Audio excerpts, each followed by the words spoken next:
Message is being broadcast by the Department of Defense of the Republic. At 2 a.m. Eastern Standard Time, multiple unidentified objects were confirmed to have entered Earth's atmosphere. Discovery Houston, 20 seconds to LOS speed ready. Contact, I am clear in orbit. The first message that comes to you is you are a divine being.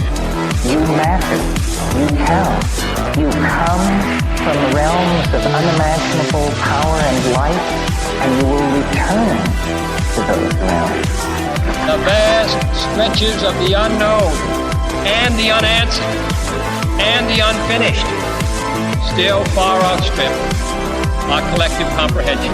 5, 4, 3, 2, 1. Broadcasting from Forest Tower Studios, all the way from the Deep South. Now, here is your host, Joe Root. Good evening, welcome. This is Lighting the Void. I'm your host, Joe Roop, and we are broadcasting from the great American South, all the way down from Central Arkansas, from Forest Tower Studios. And this is Lighting the Void, your voice for verity, right? So it's Wednesday night, August the 1st. Boy, have I got something cool to tell you. And the moon is waning on into midnight, so fire up your chakras, sync both hemispheres of your brain together, and shoot your magical beam of light through your third eye tonight with us as we peer into the void in our search for truth. The call-in number is 1-800-588-0335, and we are live on the website. The website is lightingthevoid.com. The network is KTLK Digital Broadcasting, the Fringe FM, and we are also on TalkStream Live and TuneIn. Gotta love TalkStream Live. Our guys over there really help us. Bill Freeze, great guys. So you got a call to listen line you can use if you lose your internet, like if you lose your data. So I keep repeating that because a lot of people are using it, actually. There's a lot of people out in these remote areas that you can get phone service, but you can't get data service. So that number is 701-719-3971. Tonight, the Alchemical Tech Revolution Part 2 with Wayne McRoy Jr. He's been on. It's been a while since he's been on the show, but we had a pretty interesting conversation the last time, and he's a very intelligent guy. Real quick, I do want to say, hey, thank you to all of you that help out the show. I've got a story to tell you here. So if you heard the show last night, we were talking about magic, right? Now, I kind of needed, that we had this big conversation about a chair in the third hour. And so I kind of needed a chair. Well, a while back, I did something to get a new chair, let's just say magically. Then we have Gordon White on. And then in the third hour, Moonlit calls in and he's like, I'll get you a chair. Now, all of this stuff is, it's not that I don't believe the guy's going to do it. It's just like, it sounds too good to be true, whatever, right? Well, let me tell you something. Right now, I'm sitting in a very nice leather chair, a Serta Hensley model. I've never sat in anything so comfortable in my entire life, and this thing is not cheap, and I can't believe it. I'm so stoked to be in this chair, and I'm very grateful for this. So thank you, Kevin, Moonlit. Thank you, Eric, for pitching in. Mark that off the wish list on my Amazon wish list. I mean, I can't, when I put this thing together, it's like a dream come true. It's said anything so nice. It sits upright. Like I can only lean back so far, so I can't fall asleep, which is perfect. So, cause I got to do a lot of work here, and I don't know. It doesn't even feel like I'm sitting in a chair. It's so comfortable. I feel like I'm sitting on a cloud. There is no more pain. So I really appreciate you guys. And anybody that's donated. Chad, thank you for your donation. By the way, we are setting up the commercial-free archives I'm still working on that. It's taken a while to get those built up, but it's a ad-free, commercial-free archives along with the Dream Journal and audio journal. But I'm going to do some video stuff too. It's only going to be like $4 or $5 a month, but you get all the archives that way. And plus, you're going to get my personal life when it comes to consciousness exploration. And I'm only going to talk to the members about that. But the people that donate, like Chad just did, he's going to get in. So all I need is his email address, and that's how we're going to do that. And if you've donated, that's what you're going to get. You can also support the show by going to audibletrial.com/LTV radio. You can get a t-shirt, and I don't know why Amazon is doing this, because it's the craziest thing in the world to me, why they would even do this. And I need to put one on the network site too, but there's a portal there on lightingthevoid.com where it just says shop from Amazon, right? So some of you people that, you don't want to give your money to a radio station or whatever, you kind of want to support the show, but I know you shop at Amazon. All you got to do is click that button, shop at Amazon on lightingthevoid.com, and you'll be helping us out. It's not going to cost you extra. They're not going to charge you extra at Amazon. Just for some crazy reason, they're going to give us a kickback for that.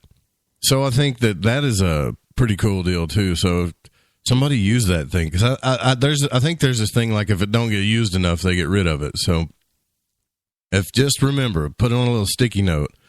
The next thing I buy on Amazon, I'm going to use that portal over there, that little Amazon shop portal on lightingthevoid.com. Also, sign up for the newsletter is Void Walkers. It's right at the top. You just put your name and email in. You get the monthly newsletter, and don't forget to follow, like, subscribe. Everything is Lighting the Void. I know some people probably... I want to thank my team, too. Eric Markham, Jeremy Scott, and all those insiders who helped me. And Kevin and Eric, man, really, thank you so much. I mean, you guys have made my life so much easier. My rear end, my back, my legs, everything, thanks you. I can't say enough about it. So, I know a lot of people are wanting to talk about the Art Bell autopsy. I'm not even going to get into that. Here's what I'm going to say. Leave the man alone. I mean, the statistics when it comes to painkillers and stuff, and the guy was in pain. He'd been complaining about his back forever. They said they found a mix of painkillers. That doesn't... here's what I'm saying. I'm not so sure about the level of what doctors say is toxic, but I'm not a doctor. But I do know when I was younger... I don't even know if I want to admit this. When I was younger, I used to do stupid things. How about that? And I'm talking like one day I had to go to the hospital and I barely had done anything. And this was like, I think before I was even 20 years old.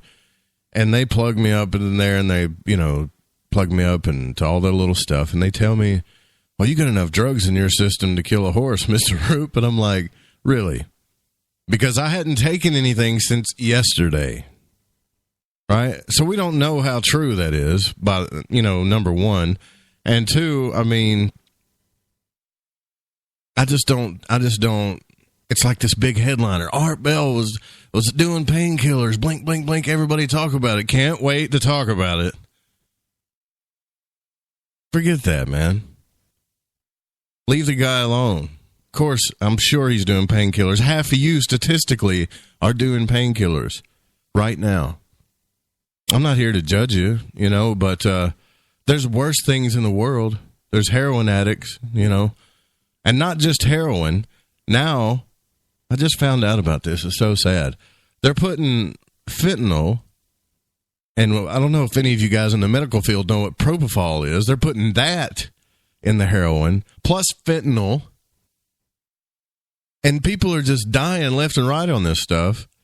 It's not like you can feel death coming. I'm sure it feels real great until your organs go, well, I'm out. I can't do this no more. Well, I mean, there's worse things in the world. I'm sure the doctors prescribe this stuff. I can't, for the life of me, I can't think Art Bell's driving around on the street trying to pick up pills and heroin.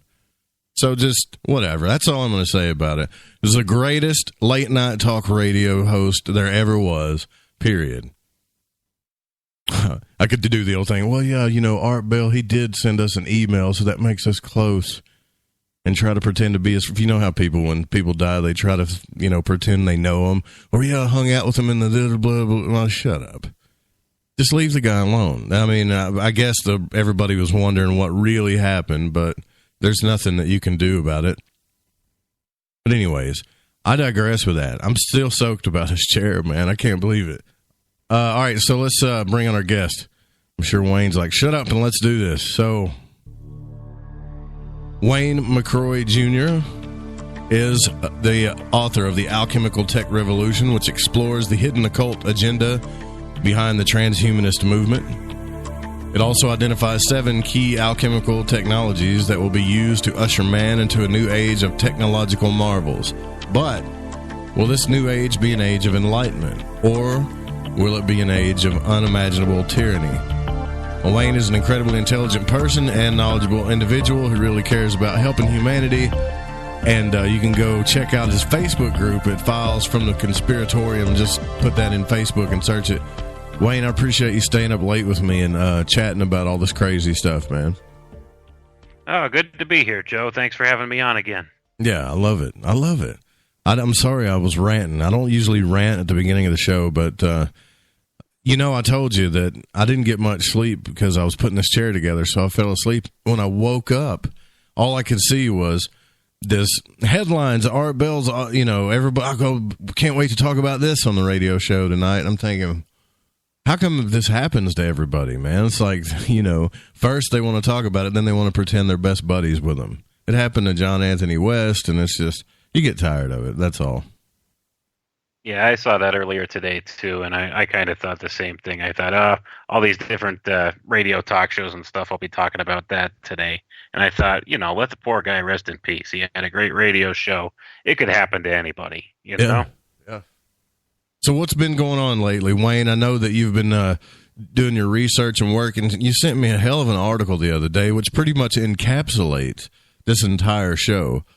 Like, the message you sent me was like, hey, here's some ideas I think you were talking about. Now, as I'm reading through this article, basically what I'm getting is, and this article that you sent me is from the Journal of Unification Studies, which was a few years ago. But this article you sent me was pretty much talking about how all of these people from different, like, even beliefs, cultures, whatever you want to call it, were having, I guess you could say, spiritual or out-of-body experiences, but they were all, calling it different things. That's what I got from it anyways. Right. I knew that would be right up your alley to look at that. And actually, if you read a little further down into the article, it talks about the quantum ties of that, too, and the scientific kind of approach to that whole thing as well. So I thought that really pretty much encapsulated a lot of my research in a nutshell. My sister actually sent me that article the other day, and I read through it because she follows a lot of my work, and she found it. She likes to explore different avenues of things like that, too.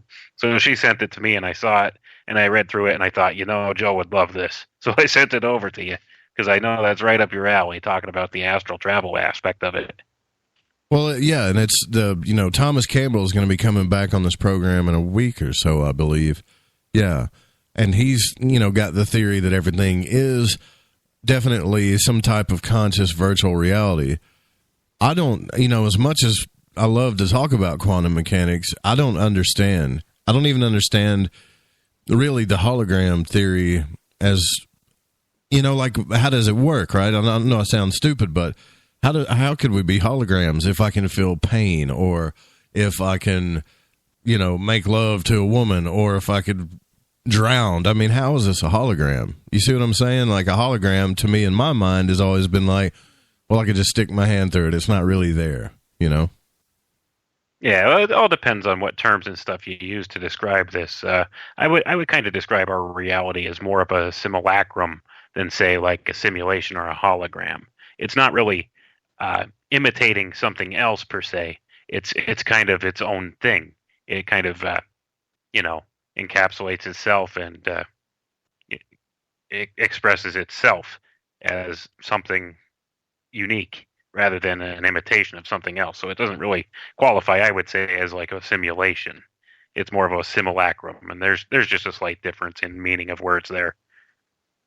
So since we spoke last, your book was about the Alchemical Tech Revolution. We talked about the 7 Hermetic principles and how, and we could go back over that again, but since we talked last, has anything happened between that time and now that's validated your theories on this book, or your theories about, the Alchemical Tech Revolution?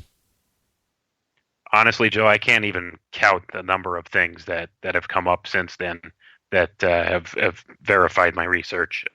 It's incredible. It's kind of gratifying for myself too to know that I'm not the only one that has seen this stuff and notices this stuff. And there's stories in the news and stuff coming out every day that just further verify the things that I've found. Can you give an example? I'm trying to think. What's a good example? There's been so many, huh? Yeah. There's been an absolute ton. I mean, even that article that I sent you, that kind of verifies a lot of my work too. I kind of skate in between, the science and the spiritual aspect of things, which I know that's a lot of what your show's about here. You kind of work along those same premises I do. Yeah, I'm just worried. I don't mind technology. In fact, I love it. I love technology. I think it's a great thing. Not so sure about transhumanism, but also I'm, into the medical research too. I like, ideas that'll make us live longer. But the thing is I don't want to become a society that's 100% on the machines and then it takes over. And now people think artificial intelligence is going to take over the world, but I think it's going to be who's controlling all the technology that's going to take over the world. The people that built it. That's what I'm afraid of, because you can already see it in the military, Oh, yeah, and that's the thing that concerns me right now is the people that are pulling the strings and calling the shots with these technologies. They really don't have the best interests of mankind as a whole in mind. And even though these things could produce an awful lot of beneficial things for all of us, I don't see that as the direction that they're going to be going with it. And that's why I'm kind of out sounding the alarm with it. But there is this kind of crossover between the spiritual and the technological that I've noticed, and it stems all the way back into the alchemical teachings. And much of our science is actually really misdescribed to us. It operates on a lot of these Hermetic principles, and most scientists aren't even completely, have no clue about the Hermetic principles or how it ties together with the science that they're doing. I think as a society we forget to blame ourselves on some of this stuff. As a conspiracy theorist, right? We're always talking about this big thing that's out to get us all the time, But I think that we forget that we're participating in the conspiracy and not doing anything about it. Oh, I totally agree with you there. Complacency. That's what it is. It's complacency. And we also have to remember the first principle of the Hermetic thought is the principle of mentalism, whereas our thoughts actually affect our reality. So if we're thinking in this conspiratorial manner, we're helping to manifest it. So, we should be mindful of our thoughts in that regard. Not to mention even practical things. Like if you take the Hermetic principle of cause and effect, right? When is this country, really, I want to know, when this country is going to actually start voting, and I'm not going to get into politics too much here, but when are we actually going to start voting with our money? When are we going to realize that you're being played? This guy believes this, or he's conservative, or he's liberal, or whatever. That red blue thing that everybody loves to talk about on talk radio. Where they can just kill each other. But the only people that are voting with their money are the lobbyists and the top 1%, and the rest of us are getting played. We still haven't figured that out yet. No, I know, and that's sad. I look around every day, and you just see the polarized parties on both sides, and it's just incredible that they don't understand is at the top, these people that you're supporting, they're all controlled by the same people and financed and bankrolled by the same people. So they're going to, do what the bankrollers want them to do. They don't care about the little guy. And that's what people have a bit of a disconnect with. They think in terms of Republican, Democrat, and it just keeps going in a circle over and over. And while the circle's going around, they're going ahead and pushing forward the agenda of the 1%, like you said. I took a class on journalism not too long ago from Bob Woodward, and I don't know if any of you guys are familiar who that is, but this guy was one of the best journalists in the United States. And he doesn't vote simply for that reason. And people chastise you because you don't vote, right? Oh, you should definitely vote. What's wrong with you? You got to vote the lesser of two evils. And the way he looks at it, he's like, if I choose not to participate, then I have chosen, not to be a part of the cause that ends up with the effect that I didn't want in the first place. You know what I mean? So I can understand why some people just don't vote. I get that, actually. When a lot of people don't get it, I do. Oh, I do too. Absolutely. I kind of come from that school of thought at this point too. After the last presidential election, I'm pretty sure I'm done voting. It counts for nothing when it comes down to it. You're just, like you said, choosing the lesser of two evils, and why should I choose an evil? So, but just even this conversation, this is taking into account the alchemical principles we're talking about, because we're talking about the cause and effect principle and the polarity principle, both in that conversation we just had. And this is one of the things that people largely don't see in our society is these are principles that come from ancient thought way, way back. And this is stuff that's been known by the controllers of humanity for the longest time now. And this is how the few at the top control from the top down. So it's something that we need to largely be aware of. It's an actual science. There's a science to it. And that's kind of where I come from. Do you ever look into the Hermetic principles and the paranormal activity, other than out of body travel? Because I get into that, but as far as magic, hauntings, weird ghost stuff that happens to people, I think that there's some Hermetic stuff going on there too. And I know that doesn't really make sense to people, but it's almost like when you believe in something, it becomes your reality. I don't know if you can explain that at all, but it seems like it's using all of the Hermetic principles and causing some of this activity to happen.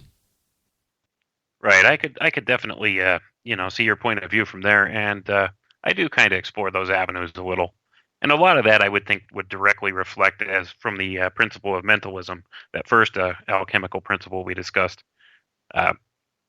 Everything stems from your thought. So, if you're observing this and it's manifesting from somewhere, and it manifests, from your thought about it in a lot of ways. And a lot of paranormal research has been done on this kind of stuff, and I do look into the paranormal, and I think there's definitely something there. The way magic operates, it operates on these principles more or less, and there's a lot of different areas you could delve into with that. There's a lot of different kinds of magic per se, and I have actually done some research into this and kind of come up with a framework of how it works, looking at it from more of a scientific standpoint. So I would say that definitely magic is something real. If you want to look at it from a different perspective, you could call it causal engineering. Is a more scientific term you could use for it. Well, it's definitely something there. Yeah, man. I mean, that's a good way to put it, because all the magicians I've had on the show, I've asked them, what is it? How does it work? And all they can really tell me is, that it works, right? Well, I know that it works. There's something to it. But as far as how to describe what's happening between the physical and the metaphysical, I couldn't tell you. And so what's happening is we're seeing the science trying to figure it out, at least I think they are, some scientists anyways, either aware or unaware, because, you got all these quantum mechanic scientists now who won't call things spirit per se. They just want to just keep getting as low as they can with a microscope. And I don't think they're ever going to discover it that way. But then you got other guys, which I find disturbing, like Thomas Campbell, who I think, he had to get his own backing to do these experiments in consciousness when, we're spending millions of dollars in military stuff, when I think we should be putting our money into things like this. Not even the space program. I think it's ridiculous in my opinion, to try to just keep traveling out to Pluto or whatever. Right, and when it comes down to it, it all stems from consciousness. This should be the primary area of research that science is looking at, consciousness. We don't really have a clear scientific understanding of exactly what consciousness is or how it works, but everything stems from it. It all comes from consciousness. And like that article I sent you, if your consciousness could travel astrally or travel without a vehicle per se, why spend all the money trying to build a spacecraft? Yeah, that's true. Very true. So, yeah, I mean, and that's one of the things that article points out. There's also been a lot of military projects and stuff in that regard. One is the Stargate project, if I remember correctly. This is the one where they were doing the remote viewing exercises. This kind of works on that same principle. So why would you need to spend all kind of money on spy satellites and stuff like that if you could achieve that just by studying consciousness? And that's why I think they keep a tight lock on a lot of these programs. Exactly. See, right. When Robert Monroe first asked that question in his book, if I can do this and other people are doing it, because he was running into all kinds of people, somebody in the government must know about this. I mean, like this article, I should have put a link up to it, but it pretty much states that, most of us are used to traveling by planes, trains, and automobiles, right? But yet there's been numerous counts of yogis, spiritual teachers, near-death experiences. People speak of traveling like almost instantaneously in the spirit to other parts of the earth, to space, to heavenly realms, hellish realms. I mean, so do you think, in your opinion, that the government does know about this and that they are using it? Oh, absolutely. Like I said, it's been documented in projects like that Stargate program and things like that. I think there's actually more going on with that than what they'll say and, what'll actually come to the public forefront. There's definitely something to it. I can tell you that much. There's definitely something to it. I think that they put a lot more money in research into consciousness studies than what they let on with the public. All you have to do is look at things like the Human Brain Initiative to kind of verify this. Right. I mean, if you go to like blackvault.com or whatever, you'll see, and you look at these articles, it's the same thing every time.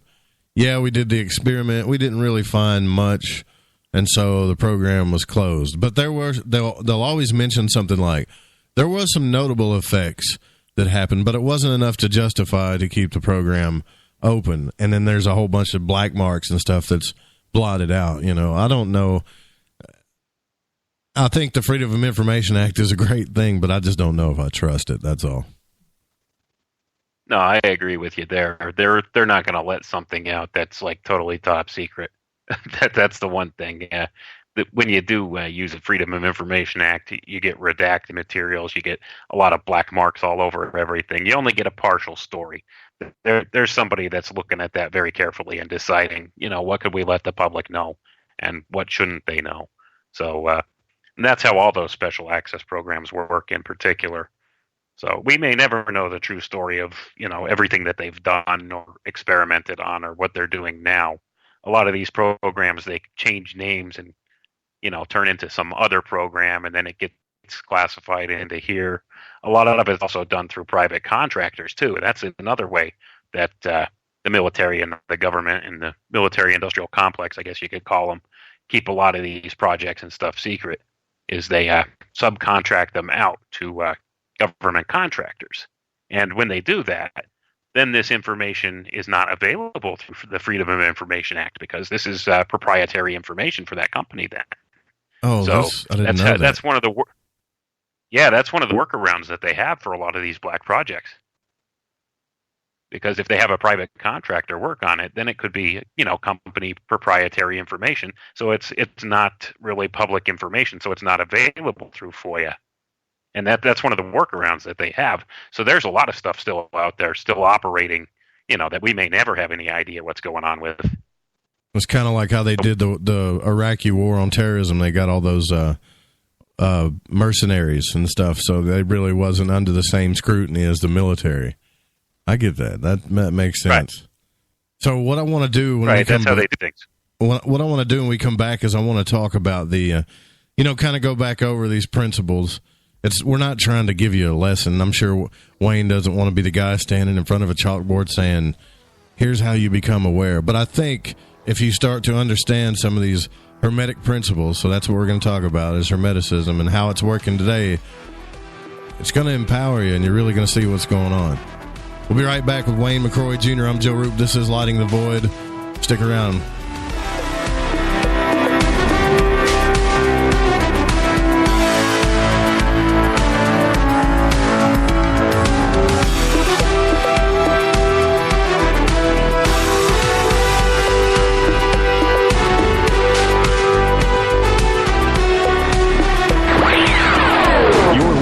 To Lighting the Void Radio. This is Reverend John M. Polk from johnpolkmedia.com, and you are listening to KTLK, The Fringe FM. The Fringe FM has some of the best shows in paranormal, like Lighting the Void, The Paranormal Code, Into the Paranormal, The Secret Teachings, and so much more. Yeah, baby! We're live every night with hours of live original programming. Plus, we air some of the best shows in this genre, and we're not afraid to tell it like it is. I want the truth! Check us out at thefringe.fm. Follow The Fringe FM on Facebook and Twitter at The Fringe FM. So, you love talk radio? Then you'll love TalkStreamLive.com. TalkStream Live is always on, 24/7, with the best streaming talk shows. Find your favorite talkers and discover some new ones. It's free, readily available online or on mobile with any smartphone or tablet. Finding your favorite talk shows all in one place has gotten a whole lot easier. Just go to TalkStreamLive.com. Be sure to download the free apps from Google Play or the iTunes App Store. This is Reverend John M. Polk from johnpolkmedia.com, and you can listen to my show, The Quantum Hologram Matrix, every Thursday night. ETs, UFOs, metaphysics, the paranormal, and more are some of the many topics we will cover on The Quantum Hologram Matrix. Make sure you bring your higher concentric multidimensional selves. That's every Thursday night, 5 p.m. Pacific, right here on The Fringe FM. Ew, yuck. They're unhealthy. Bugs. I hate bugs. Our home is clean, but occasionally bugs show up. Well, I found something that is tougher than bugs. Orange Guard. From contact, it kills bugs. Plus, Orange Guard kills hidden bugs and keeps new bugs away for weeks. The ingredients in Orange Guard are on the FDA generally regarded as safe list, so Orange Guard may be used around food, humans, and pets. It comes with a 30-day money-back guarantee. Orange Guard, available at orangeguard.com and Ace Hardware. Hey, it's Grace. Can we talk about something serious for a minute? Your age. Getting old has its perks. But remember, being a few years younger, you know, your hair was thicker, you didn't have so many wrinkles, that extra weight wasn't haunting you, and you just felt better. Well, we can't turn back the clocks and go back 10 or 15 years, but you can start feeling and looking 10 or 15 years younger with Nature's Youth RSF. It's a doctor-formulated daily supplement that helps your body maintain its peak performance and fight the aging process. Imagine sleeping better, looking better, and feeling better. See how Nature's Youth RSF has helped thousands of people just like you at nature'syouth.com. nature'syouth.com. Imagine how it will feel when your family and friends are asking you what you did to look so good. Your secret will be Nature's Youth RSF. It's time to start looking better and feeling better. Learn more and order your Nature's Youth RSF at nature'syouth.com. That's nature'syouth.com. That's nature'syouth.com. The truth is out there. There's something out here. And so are we. KTLK Digital Broadcasting, The Fringe FM.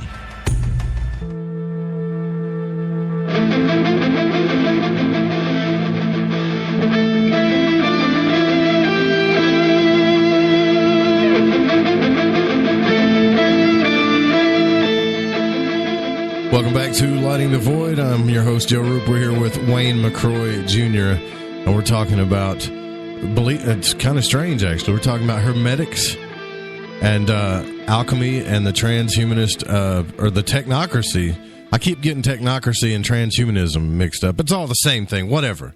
But what I want you to understand is what this whole show tonight I want to be about, and the reason why I got Wayne here is I feel like sometimes I'm ranting about some of these things and hermetics and alchemy and stuff, and don't really think that I get it across it very well. So I know in Wayne's book he kind of talks about this. I mean, the Hermetic principles. Did you base your work off the Kabbalion, or was it the older Hermetic works that you got this stuff from? Well, primarily for these Hermetic principles, I drew them directly from the Kabbalion. Numerous other sources too, but there's the 7 basic Hermetic principles that are listed out in the Kabbalion that basically, when you look at them, you could see what's going on in the world today if you look at it through the lens of those Hermetic principles.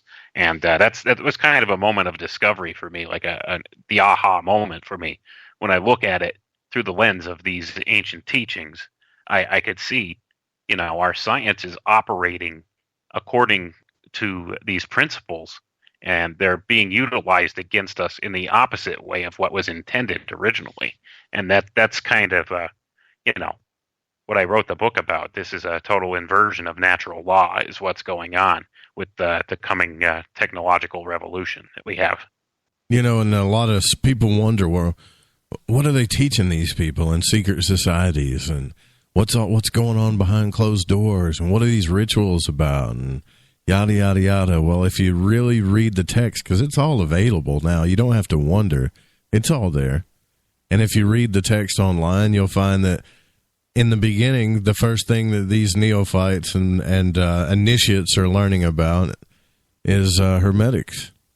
They're learning how the mind works and how mass psychology works and how to be aware of it so that you can empower yourself and don't become a fool, right? I mean, and fear is the biggest one they tell you. So like, for instance, if we start with one of the principles, I don't care which one you start with, you could say, okay, here's what it is, here's what it means, and then just give us an example of what's happening today in our society with it. All right. Well, we could go. We'll go right down the list in order. We've already talked about a couple of them, in the beginning of the show here. But the first one we'll look at is called the principle of mentalism, and this one basically says that all things stem from your thought. Your observation and your thought can affect the world around you.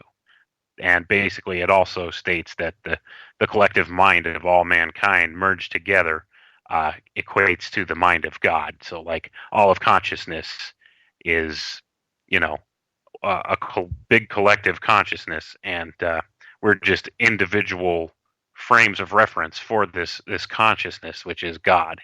And it leads to a lot of interesting thought when you look at the universe and the world from that lens, from that perspective. Well, it makes you wonder about, like, old texts like the Bible and stuff like that. Like, if we're all just individual pieces of God and they were writing the text and saying, God wrote this through me, right? That's probably why you got some chapters that are talking about love, and it's the beauty of most of love. And then the other one talks about killing babies if you don't do it. I mean, you could see some of that coming through there. Gordon was talking about that last night. A lot of this stuff was channeled. We just don't know it. Right, and that's one aspect of looking at things, like, and how this ties in today's society and with where this technological revolution is going. If you look at it from a perspective of, say, quantum physics, which is a big one that I look at a lot with this Alchemical Tech Revolution book, the quantum physics aspect of it is it's a principle called Schrodinger's cat. Have you heard of that? No. You haven't heard of Schrodinger's cat? Okay. Schrodinger's, basically, no, I haven't. Sorry. When you say that, I feel like that's a pet that I need to buy for my cat to play with. So that's how dumb I am on that one. Basically, how this quantum principle works is, okay, the example that they give is there's a cat in the box, right? There's a closed box, and there's a cat inside. But you don't know whether or not the cat is alive or dead until you open the box and observe the cat.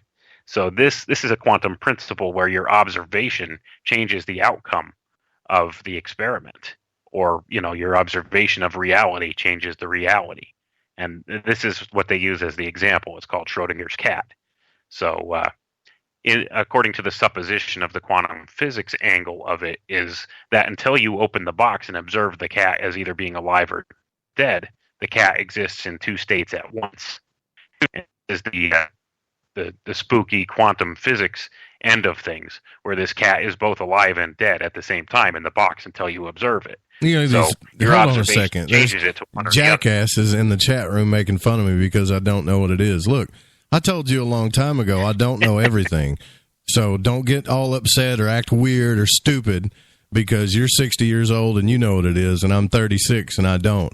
You should expect I don't know some of this stuff. Anyway, sorry to interrupt you. The nerve of these people, man. No, that's okay.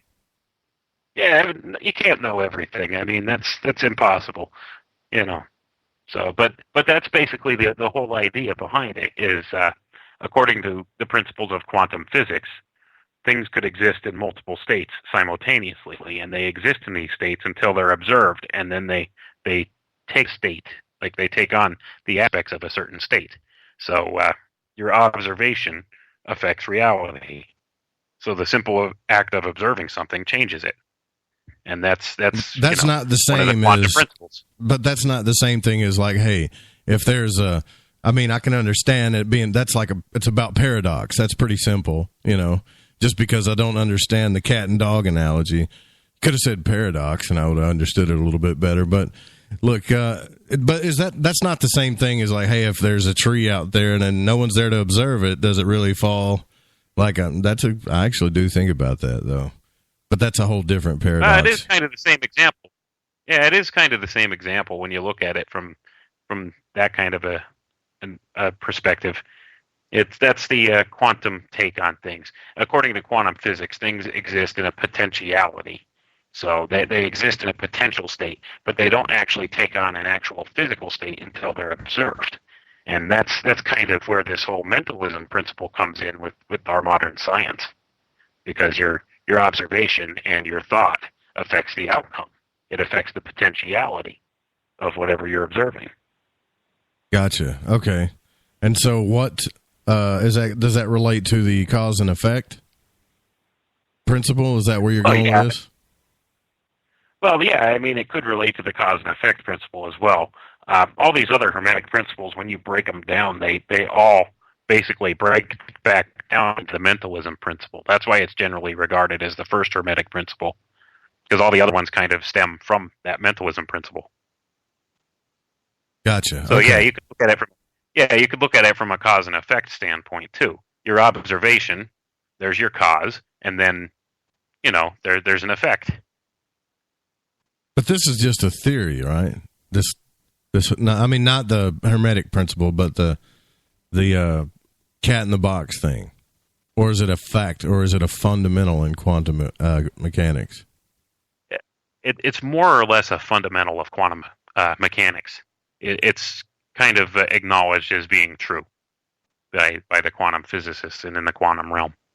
Gotcha. Okay. This is it's kind of hard to say that it's fact, because you and I can't observe quantum effects. Like when it comes down to it, you know what I mean? We don't have the equipment to observe these quantum effects. But it's been demonstrated in a lot of different experiments. So they kind of hold this as a fundamental of quantum mechanics, this whole principle. Okay. So it's interesting to look at, but you can see how it clearly relates to the alchemical principle of mentalism.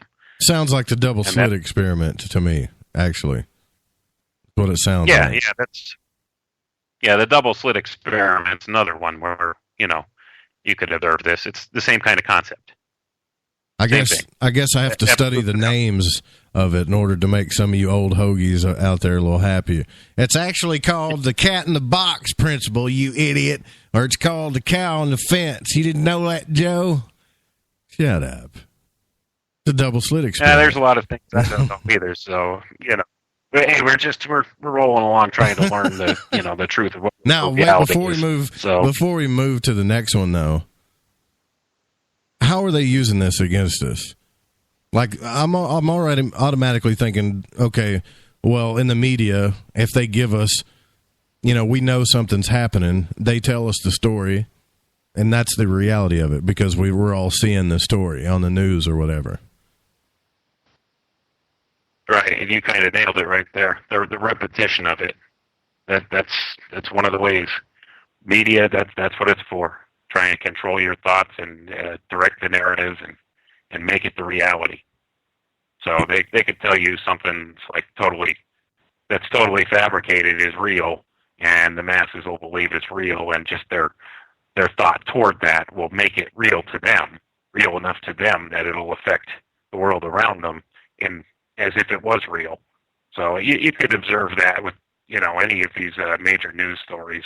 There's a lot of false flag events and stuff that happen out there that are regarded in general by the public at large as being, having actually happened and having a real world effect. Well, no, I mean, let's use this right now. Let's use this principle. And I don't know what happened to Art Bell. We really don't know, but what the media is telling us, and I mean, I hope I'm relating this right. What the media is telling us is that they did his autopsy, had a bunch of drugs in his system, so that's what we're all supposed to believe is real. We're all going to have our ideas about it. Sure. And here's the thing. The only one that may know the truth for real is the guy that did the autopsy. Maybe there weren't any drugs in his system, but maybe they're telling us that because, Art Bell, he was a celebrity, popular guy, and, there's kind of this thing where most celebrities, when they die, there's usually some kind of drug overdose involved. It just seems to be fit the narrative that they want. So they could just be putting this story out there and saying, oh yeah, this is what the autopsy showed and this is what happened. Maybe it was nothing of the sort. We don't know. We don't know the truth of it. The world will always regard it from here on out that Art Bell had a lot of drugs in his system. Yeah, but I mean, he could be in pain. He had chronic back pain all the time. And, he could have, the reality is, and I don't know the reality, but the reality is Art Bell, he could have took, let's say, a hydrocodone that morning, ran out of hydrocodones, went back to his old pill bottles where his doctor used to prescribe him Oxycontin, started having pain again, took a half of one of those, right? So naturally, his opiate levels are going to be high. And then you read an article, because he had pulmonary disease too, so, I mean, that in itself can kill you. Especially when you're on opiates because it affects your pulmonary system, right? But so he passes Wayne asleep, which could happen to anybody, and what we get is headlines. Art Bell's autopsy. Blood filled to the rim with drugs. Let's talk about it. You want to? And it's all over the news, and it's everywhere. How that's good. That's a cat in a box thing right there, or whatever you want to call it. Right, and that affects public opinion. So then they manufacture this public opinion. Okay, Art Bell overdosed on drugs, and that's what people will remember, and that will be the reality for the vast majority of the people. When it comes down to it, that's what they'll remember as having happened, when that may not be the case at all. We don't know. Maybe he didn't even have any drugs in his system. The only one that'll know for sure is the guy that did the autopsy. So that's a good example of how that works. You put a narrative out there for people that you want them to remember, and that's what happens, especially if it's a sensational narrative like that. So my whole point of this is to get you to speculate. I don't care if you're tired of speculation. My point is to get you to speculate, to stop believing everything just because you see it in an article, because you don't really care about it. You want to talk about something else. So you'll accept that belief and move on. That's the problem. Again, to me, this goes back into our participation in this problem. This is why these initiates and people in these groups or schools or whatever in these books were taught these things, so you can become empowered and enlightened and aware and not lazy-minded. Right, and the big thing I would tell people, Joe, is this: question everything. Like, don't take anything at face value, especially if it comes through your TV set or across any form of media. Don't take that as gospel. Go out and do your own research. Look into it yourself. Don't believe what they're telling you just because they say so and there's the supposed authority figure. And that's a lot of where our society has its problems, is they set up these false authority figures that tell you this is true, this is fact, this is this, and you believe it because they're the authority figure. And we're taught from a very young age to that truth derives from the authority figure, and that's something that we need to really step away from and start thinking for ourselves. Yeah, that's the biggest thing that I really wanted to get across tonight with the show is, like, it's hard enough. And I asked Stephen Bassett this question: how do we? And this, Paris brought it up in the chat room. So how do you know? How do you find the truth if you can't trust anything that you see or read as far as the media goes? I mean, people, what you get is a lot of people saying, well, you just got to do your own research. And I get that. But what is that? What is good research? Well, good research, I would say, is if you could verify it from at least 3 or 4 separate sources, the same information from 3 or 4 separate sources from different angles that sources that don't know or correspond with each other. If you could verify something that way, that's good research right there. Gotcha. Okay, so that whole thing there is about, we get that point, right? I hope that we do. I know most of us here and that are listening, you and I get that, but every day I think more people are getting it. And then I wake up tomorrow and it's all the talk. Like, I hope after tonight they just leave it alone. I really do. But that was just one example. That's all. So what is the next principle? The next principle is called the principle of vibration. And this one states that everything stays in a constant state of motion or change. And this relates to a lot of different things. Sound, microwave radiation, all kinds of things operate on this vibration principle. It's one of the fundamental properties of the reality we live in. Even speech operates on a principle of vibration. The spoken word, that's one of the oldest things that there is. It's the whole basis of what makes us human, is honestly our ability to express thoughts through speech. And language is one of the key principles of this whole Hermetic principle of vibration. It's something that we can't take lightly. The Bible says, "In the beginning was the Word, and the Word was God, and the Word was with God." So this goes all the way back to the very beginnings of how our reality started. It was spoken into existence. That's the principle of vibration right there. Couldn't that also, vibration could also mean other things too, like the Beach Boys type of vibration? Don't we get vibrations from our moods or from a collective viewpoint, or like we were talking about last night? And this brings up to your point of music. I don't know if have you ever been to a rave party, Wayne? That's a crazy question, but I'm about to make a point here. Have you ever been to one? No, I never attended raves. I've been to heavy metal concerts though, but that's kind of the same thing. Not a rave. Kind of the same thing. Not necessarily a rave. But two different types of vibrations, right? So I've been to both. If you go to a heavy metal concert, what you'll get is a crowd of people just jumping up and down, headbanging, mosh pitting. It's a more, I would say, violent but powerful type of vibration, right? It feels, I've been to tons of metal concerts, loved them. But if you go to a rave party and they have a DJ that's playing electronic music, and I'm sure any of you guys could get on YouTube and watch like a Ibiza or whatever, one dude is pumping out this beat, and all they do is they slowly bring on a beat, they build it up, and they drop it, and that's all they do. And it's so predictable. They can get the crowd, like mass quantities of people, to move in unison in a tribal fashion, just using a few melodies and a few beats and just building up beats and dropping them. It's crazy. You'll have to really look at it. Like when you get time, just type in, I don't know, Ibiza or whatever, and just watch this.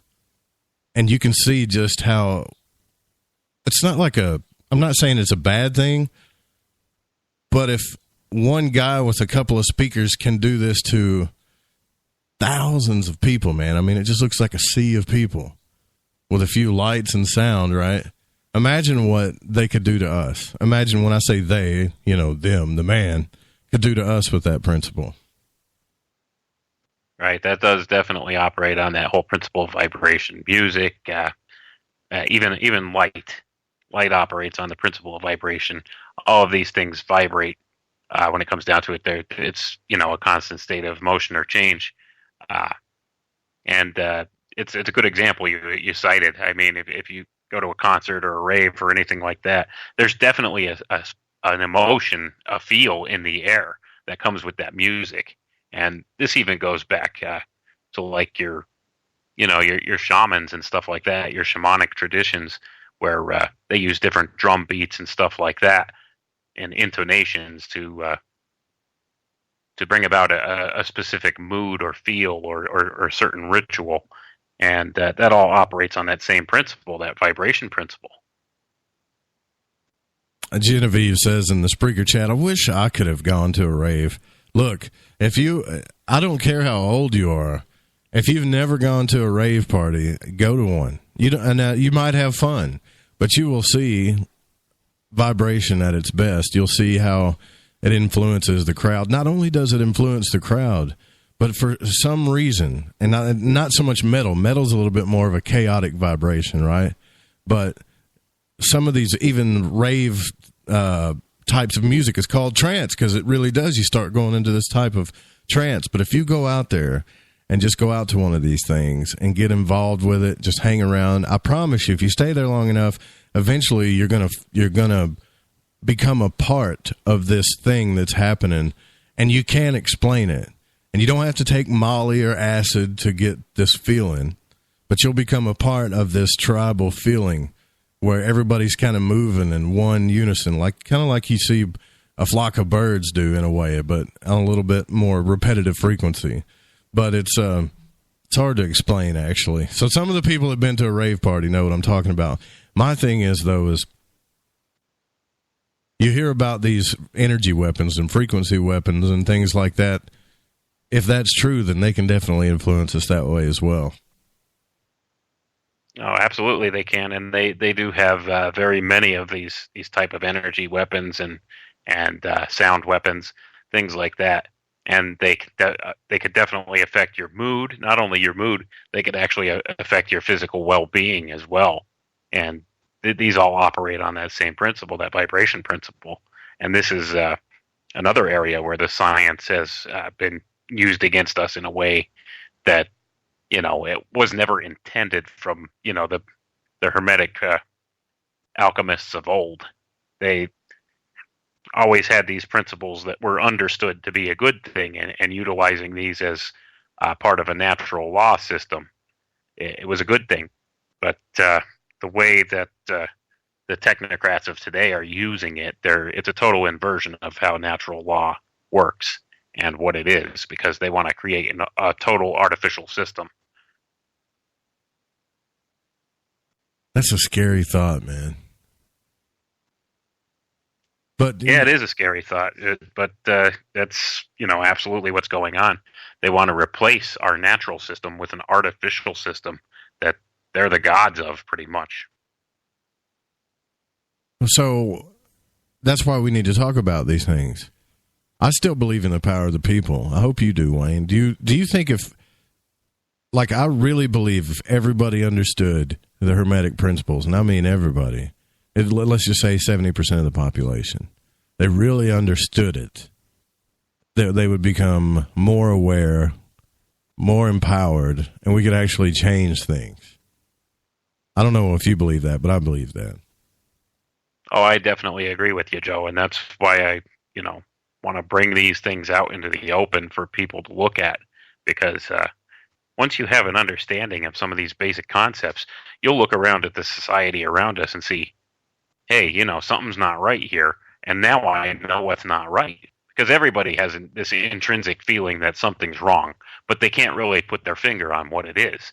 But if you understand these principles, you could look at something and say, hey, this is what's happening, this is what's going on, this is what's not right. So you could identify these things going on around you. Yeah, not to mention probably you could also have a better life. You could have a better fulfilling life, you won't be controlled by your thoughts and vibrations and cause and effect so much, day to day, minute by minute. That's part of being an initiate. That's part of the secret teachings, I guess. You become aware of all these things, and you see it in action now instead of just unknowingly participating in it. We'll be right back with Wayne McRoy Jr. This is Lighting the Void. Stick around after these messages. Words. Messages.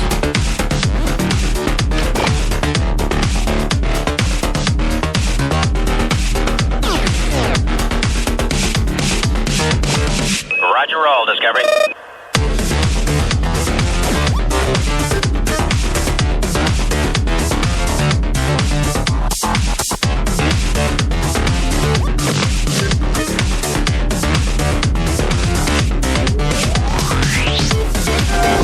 We've heard your feedback loud and clear. You called it out, and now we're answering. All new live programming, 5 nights a week. Always remember, the Fringe FM is for you, the listener, and we appreciate your feedback. Keep the feedback coming. You can email us at talkback@thefringe.fm, call the station at 501-777-5631, or send us a message on Facebook at The Fringe FM. If you have hard water, the lime scale not only leaves white spots, it clogs pipes and breaks down appliances, costing you hundreds of dollars in energy and wear. Eliminate lime scale and other water issues like brown staining and bad odors with HydroCare water products available from Wave Home Solutions. Wave's affordable water systems don't use salts or chemicals. You'll love the way your water tastes, smells, and looks. Satisfaction guaranteed. For more information, go to bestwater123.com. That's bestwater123.com. Message and data rates may apply. Hi, I'm Frank Thomas, the Big Hurt. After I left baseball, I just couldn't stay in shape like I used to. Turns out, once you hit 40, your body has less free testosterone, and that can make it harder to get into shape. So I got back into the game with Nugenics.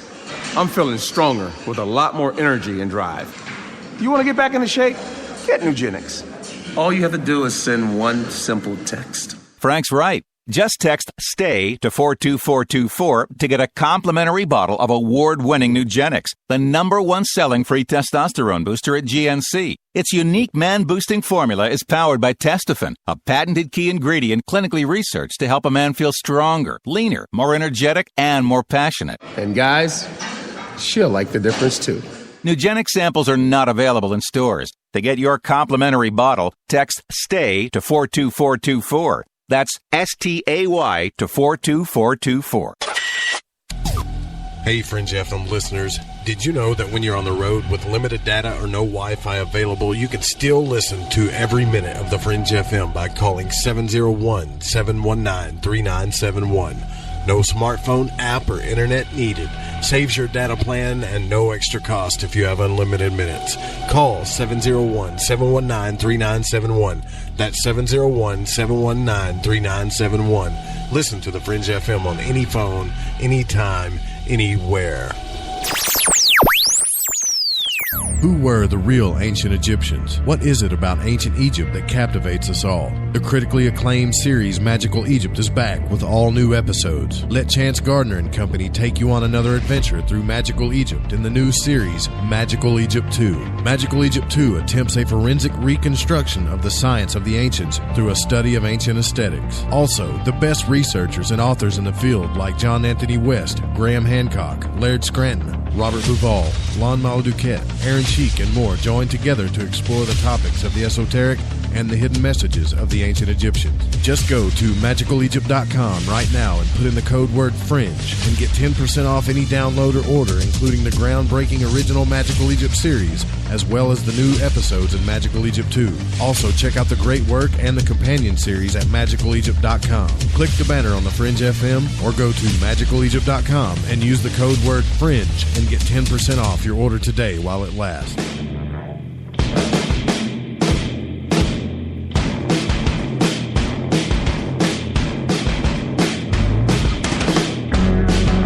Ahoy there, Gigi here. And I'm Cortana, and we're here to take you on a journey through all things paranormal, metaphysical, ufology, and even psychedelic on our show, Shift Happens, live every Friday night from 7 to 9 Pacific That's 9 to 11 Central, right here on The Fringe FM.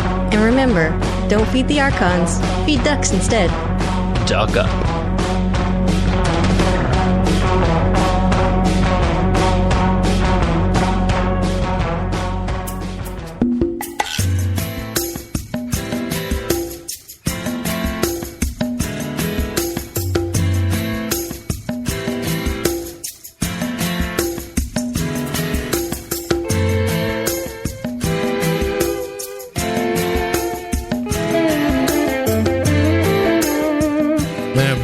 Sure rip on the guitar. Hey, I know you guys are loving the night sky like I am right now. It's beautiful out here in Arkansas. I'm Joe Roop. This is Lighting the Void, by the way. We're live on the Fringe FM. We're here with Wayne McRoy Jr. We're talking about the Alchemical Tech Revolution. But it is beautiful out here tonight. And this year, we're going to have the Perseids Peak. I think it's supposed to be like one of the best viewings ever. It's coming up in a couple weeks. People should see about 60 to 7 meteors per hour. That's a pretty good rate. But, I mean, back in 2016, it was like, I think, 150 to 200 meteors an hour. But that meteor shower is going to happen August the 11th, 12th, and August 12th and 13th. It'll be visible, I believe, both nights. I want to say the 11th and the 12th, both of those nights. But you're going to have to lean towards the night of August the 12th and the 13th for a better show. If you're into sky watching like me, I just figured I would tell you guys about that. If you stay up late like I do, I don't go to bed. I was telling Wayne this, like I don't go to bed till after the sun comes up, and then I go to my coffin, and then I kind of wake up when the sun's coming down and go back to work. And but the good thing about that is I get to see the night sky. And when I woke up today, it felt like fall. It was cool out here. The air felt different. And, we were talking about time during the break, and, man, things are just moving by so fast. I know you hear that a lot, and people say that a lot. You hear it a lot from old-timers. Oh, time sure is moving fast. Good God Almighty. But it is. It's like, it's kind of scary. I mean, it's almost school. School's going to start in a couple weeks. Football's going to kick back up. And it seems like every year it just goes by quicker. That's got to be some type of alchemical or hermetic thing that's happening there. Is it mentalism? What's going on there, Wayne? Do you know? Well, all I know is my mother used to tell me when I was growing up, she said, the older you get, the faster time seems to go. And I've observed that to be true. I think it has to do with our perceptions, honestly. Maybe time is speeding up. We don't know, because the way we measure time is with a clock. So you're talking this little second hand moves at a certain rate of speed, and who's to say whether it's moving faster or slower? Measuring time, like, is that really an accurate way to measure time? And that's another area of alchemical thought where we've lost touch with how our ancestors thought about time. They watched the sky. The sky was their clock. So they observed the motion of the stars and the sun and the moon, and they kept track of time that way. Whereas we're more mechanical with how we track time. So maybe there's something to that. Maybe, who's to say?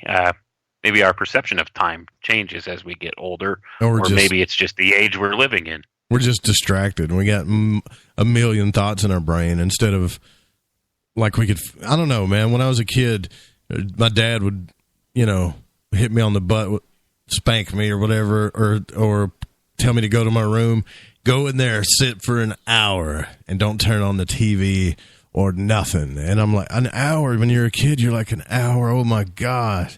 An hour is such a long time to sit in here. And it felt like forever. And now if somebody was like, look, you're going to have to go do this for an hour, I'm like, okay. That's like a blink of an eye now. So I don't know. I don't know if it's perception or if time's actually speeding up or both. I think it could be a combination of both. It's definitely something I've personally observed, and I think probably most of the audience has noticed too. As you get older, time seems to go quicker. Like, I can't believe it's already August. Like you said, be back to school time and football and everything already. It'll be Christmas when we blink. It's unbelievable. Unbelievable. The years just fly by anymore. You know what my dad used to make me do? And I know we're supposed to be talking about the Alchemical Tech, but he used to make me go to my room and read the Bible and listen to. Do you remember Alexander Scorby, the guy that did all those tapes of the Bible or whatever? I don't know if you guys remember that, but he was the best reader of the Bible, and it sounded like God was talking to you, and he'd make me listen to those tapes and read the Bible. That was my punishment. At least he knew it was punishment. But anyways, which one are we on? Are we on like number 3 or 4 now? Yeah, I think we're up to number 3, and that's the principle of correspondence. And a lot of your listeners will probably know this one best as the phrase, as above, so below. So there's a lot of different things that tie into this aspect of things. Even like we were just talking about, the whole time situation. We look to the heavens for what time it is, to know what season it is. So as above, so below. So as, as the sun goes around and around and the planets move around and the stars, we observe these things and we track time that way. And this is one example of how we use the principle of correspondence. We could tell what month of the year it is, what season it is, based upon the movement of the stars. Farmers use it to predict, when's going to be their harvest season, when are they supposed to plant. They use the sky to tell them this. This is a correspondence principle. And there's a lot of different things that you could equate to the whole correspondence principle. And one way it's being used technologically is with, once again, I'll cite quantum physics, the quantum physics aspect of things. Things that they're doing at a quantum level, they're trying to correspond to our macro scale level that we live at. So they're trying to bring about quantum effects at a macro scale level. So they're using some of these quantum technologies to bring about macro scale effects. You're going to have to explain that a little bit more. I do understand what you're saying, but I'm trying to think of an example. Well, a good example I could cite would probably be something called quantum teleportation. They're trying to bring this about in the real world so that they could actually use this principle to move items almost instantaneously elsewhere to another spot using a concept called quantum entanglement. And they've been successful with a lot of these experiments in a laboratory setting. They've been able to actually move what they consider to be like a macro scale type object, which would be something that consists of several molecules. They've been able to successfully quantum teleport that. So they're just looking at trying to scale this up now in order to make it work. Teleportation is cool, but they're not, I don't know if that is something that we would have to really worry about as far as how they can use it against us that we're not aware of, or is it? Well, I don't know. They've learned how to weaponize everything else, so it wouldn't surprise me if they weaponize teleportation one way or another. Do you really think that this Space Force thing is all about satellites, military and space? I don't know. I'm not so sure. They got some stuff going on up there, man. They do, but I honestly think this whole Space Force thing is just another way to, take your tax dollars and and abuse them in some way or another by telling you they're doing this and do something completely different with them. So, who's to say for sure? But yeah, they've had secret space programs going on for a long time. So, it's who knows? Maybe they're actually trying to put a public face on an already existent, secret program. Who could say? There's been a lot of talk of that stuff. Well, you've seen the movie. I mean, everybody knows like Snowden, that, the whole story of Edward Snowden, but watching the movie, it kind of gives you a whole nother effect and kind of influences the importance of what was really going down. Did you see that movie, Snowden? No, I didn't watch the movie. Wow. I'm kind of a little bit familiar with Snowden's story, but I haven't actually watched the movie. Some of the stuff they were showing in that movie that they were using against us, like the satellites and the drone programs and all that stuff.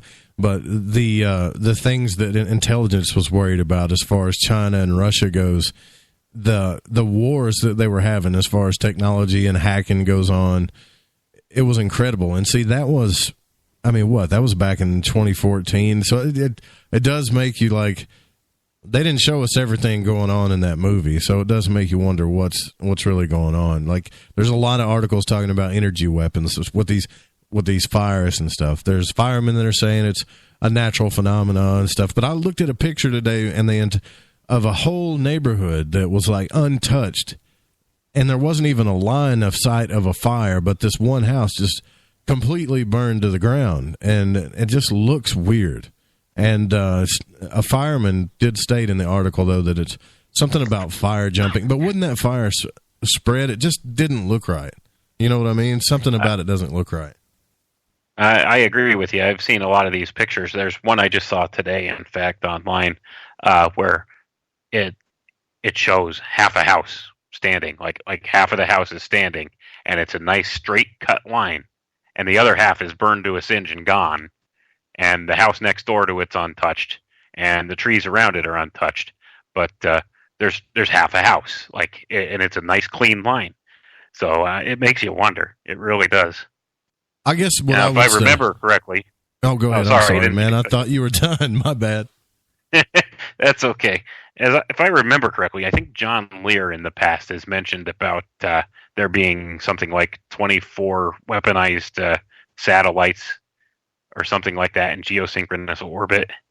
Yeah, I think John Lear had mentioned that, if I remember correctly, at some point. You know, John Lear just comes out with some of the wildest stuff, right? When, I can get him back on the show, but I'd love to have him back on here again. But he'll just come out with some of the wildest stuff, and it's amazing. Like, you can see the Hermetic principle of cause and effect right there. All of the people that come out to listen to John, and half of the people, at least half, like, you can go to my YouTube channel. It's probably one of the videos that I got 8,000 to 10,000 hits on when another one's got a few hundred or whatever. But at least half the people there, like, oh, that John Lear, he's full of crap, or this guy's a disinfo agent, or yada, yada, yada. But they're all out there to listen to him. It's almost like the Howard Stern effect, Absolutely. But here's the other thing. Even if he is putting out some disinformation, in order for disinformation to work properly, there's always a kernel of truth put out with it. So even if say 5% of what he says is true, look at the ramifications. Like seriously, I don't know if everything he says is 100% factual, but he does say a lot of interesting things, and he's very interesting and intelligent to listen to. So I've listened to a lot of his different interviews and stuff in the past, and looked at a lot of his stuff, and actually researched some of what he has said. And something like these 24 weaponized satellites that he mentioned, that's something that is one of the more plausible things that he's mentioned that might actually be true. So, how disinformation works, even if he is a disinformation agent, he's still putting stuff out there where there's a kernel of truth in it.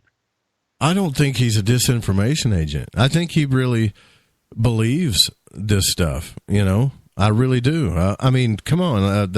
When the videos came out from To the Stars and they showed the planes, and John started talking about, he's like, man, this can't be real. I've flown a lot of planes, and they don't talk like that, and the camera's not set that perfect, and just started naming all of these things that didn't add up about the videos.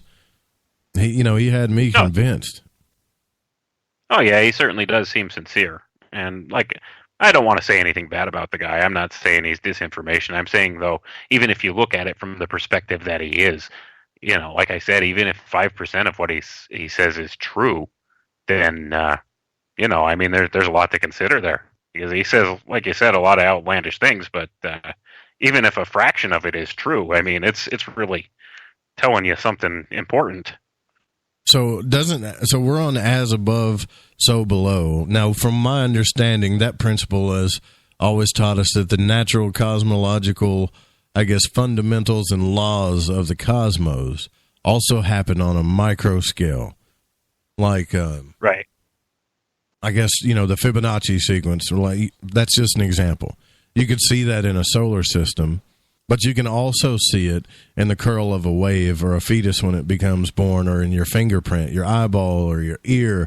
It's like there's some type of law out there that happens here as well. Right. You could see it in a flower. and how the symmetry that a flower grows at. You can see it in a galaxy, a spiral arm of a galaxy. That's a perfect example of it. As above, so below. Things that happen in a macro scale happen at a micro scale, and vice versa. And that's why I said one of the major scientific things they're doing is trying to utilize that principle to bring about quantum effects at a macro scale level. So that if they could succeed at doing that, it'll make the world look very different than what it does now. Well, Will McBride brings up a good point, too, and I don't know if he's real sure about how he touched on this, but as we were talking about it, I think it's kind of a coincidence that he brings up, I think 9/11 was a sacrificial ritual pulled off by the elite. I've heard that theory before, and I think about this. Astrology is an ancient science. I mean, like right now, if you go outside, you can see Mars. And back in the old day, Mars was the god of war and the planet of, action and anger and all kinds of stuff, right? So they've used those principles, maybe planetary alignments, and do things on a micro scale here that could affect our future. So that's another way that they could be doing things. A lot of things, a lot of crazy incidents have happened on planetary alignments and dates. Do you know that? I mean, if you really look at it on paper, when somebody tells you about the Las Vegas shooting or something, and you think, well, that's just a coincidence. But if you look at it on paper and you look at some of these things that are celebrated during these alignments, I mean, you could fill up a page report full of this stuff, like 5-page report. Right, and that also ties into another Hermetic principle called the principle of rhythm. This whole thing of the timing of everything. Everything's cyclical. Everything has its perfectly timed timing. And the technocrats of this world, they're very aware of this, and they time things around it. If you even look at it from the angle of astrology, like you said, it's an ancient science. And you better believe that a lot of these high rollers are very familiar with it. I forget. I've heard an expression that millionaires don't use astrology, billionaires do, and that's something you'll find. A lot of these people with all the big money, they time things according to what the stars say and what the planets say. So they use this principle. It's the principle of rhythm. That's another Hermetic principle that we'll look at. It's out of sequence, but it just ties in. So damn it, man! Did I skip one by accident? I'm sorry. No, that's all right. That's all right. We don't have to go in order, but it just goes to show how they build off of one another. I mean, I don't know if I want to just jump past this as above, so below thing. I will say this. This was one of the biggest Hermetic principles that I learned that really I could see in life. Does that make sense, Wayne? Like I could see this more profoundly than the other principles. Because they also say like as within, so without. And so you could use a principle like as above, so below, and also use another principle, cause and effect. And this is like a Hermetic, what we would call magic, and let me explain this in a way, but it's really what they call occult science. So, for instance, if you take as within, so without, let's say you're depressed, or let's say your brain is just cattywampus, that's just not working. Nothing in life's working.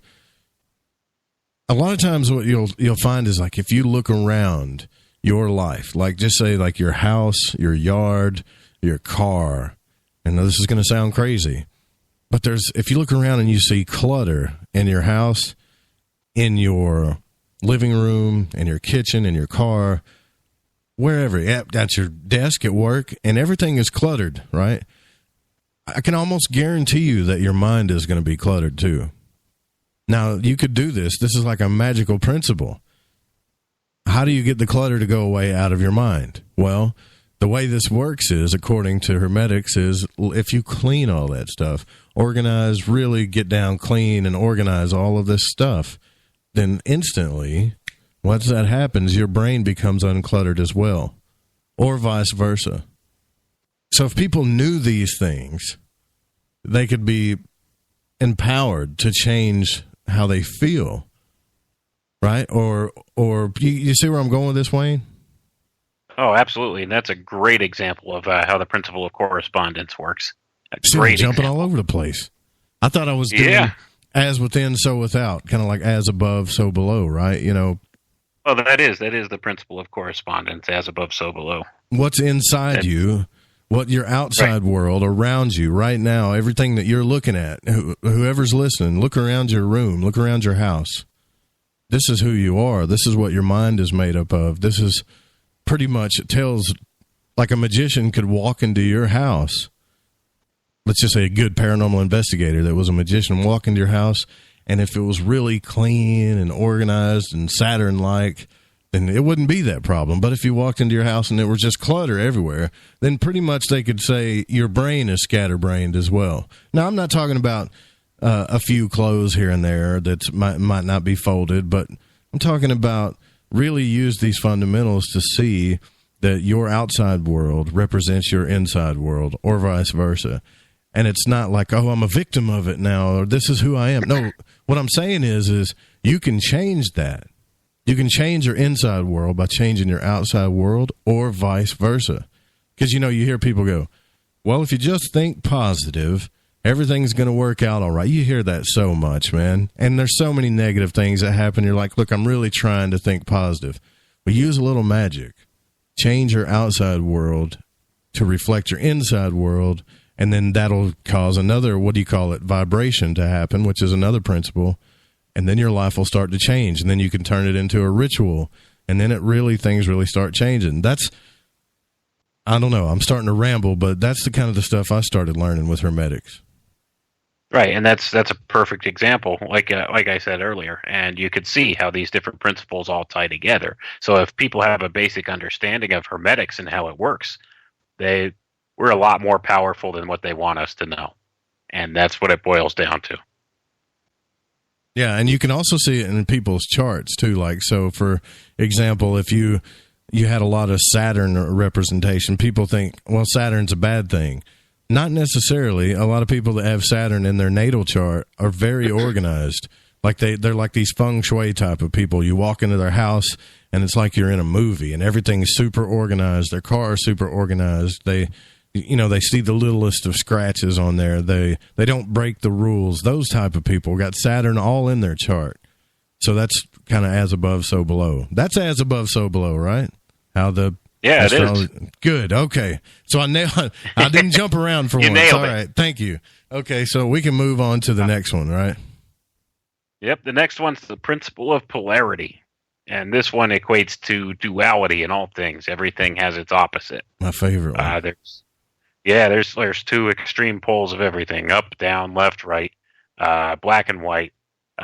It's endless. People have a good understanding of how this works. The whole polarity principle. There's a positive and negative. It's like two sides of a battery. Polarity thing, and everything operates within the parameters within these two extreme opposite poles. So a popular tool that's used by the social controllers is called Hegelian dialectic, and this one operates directly on this polarity principle. This is where our political parties and everything come into being. This is how they, kind of steer us into a little box that they want us in, get us arguing over left and right, Republican, Democrat. This is a liberal issue. This is a conservative issue, blah, blah, blah. And they put us in this little box because we're easier to control when we're put in this little box. They control both sides of the argument, and they could steer us in whatever direction better suits their agenda. And that's why you'll notice that the political party in control of our government changes periodically. And I've noticed that this usually happens like every 8 years. You'll notice that there's a shift. It shifts back and forth, and there's a definite cycle to it, and there's a reason behind it. And this is a direct utilization of this polarity principle. Oh, you're talking about the terms? I hate that. They shouldn't even have terms. Like, look, are you talking about, is that what you just said, or did I read you wrong? About how they have, the president's in office every 8 years, the congressman's in office so many years. Let me ask you a question.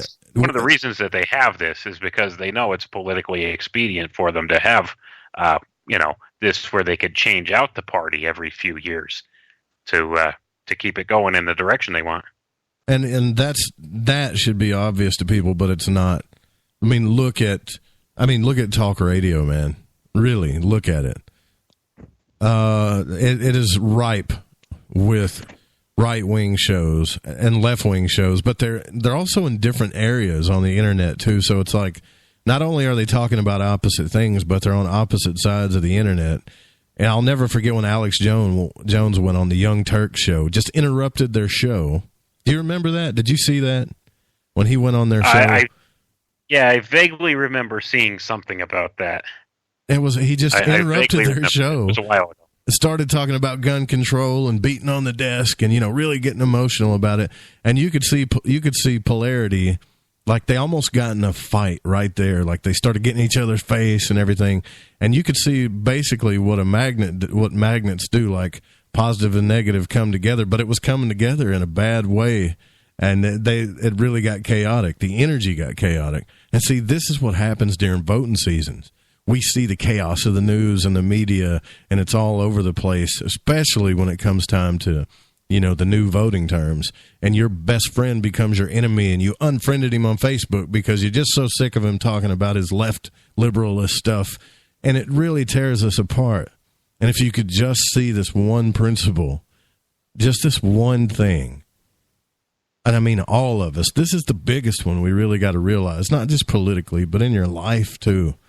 We're all polar about things. I'm not saying you shouldn't take sides. You should definitely be polarized when it's time to be polarized about something, when you want to stand up for what you believe is right. But we really, I think, as a society, need to, and just my opinion, be very, very careful about the battles we pick. Because now, dude, it's so chaotic now. I just said dude on the radio. I promised I would never do that again, but I keep doing it. It's so chaotic now, Wayne, that I don't know if we can ever get back to that place where we was before this happened. Democratic Republicans, our forefathers were called Democratic Republicans. I don't know if anybody really remembers that. Yeah, I remember that from, reading through history and stuff like that. I'm kind of a student of history. I like to look at all that stuff. But, when it comes down to it, this polarity principle, they're using it as a control system.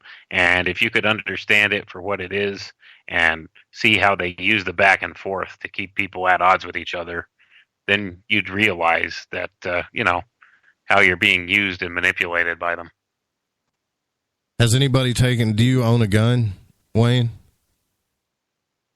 I don't have any guns.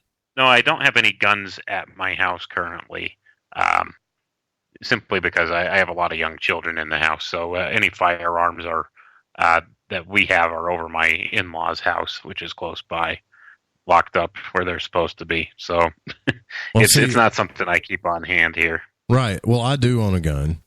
And what the media would want us to do, you and I to do, even though I have mine for my own reasons, and you don't have one for your own reasons, and I can guarantee they're probably both logical and pretty good. What the media wants us to do is me and you tear each other apart. That's what they want. They don't want us to agree on anything, because if we have two separate opinions about something, but we can still agree and work together, you know what that's called? That's called power. That's how we get our power back. And that's not happening by any means. But my other point about this is they push this stuff. They're going to take your guns away. They're going to take your guns away. They're going to take your guns away.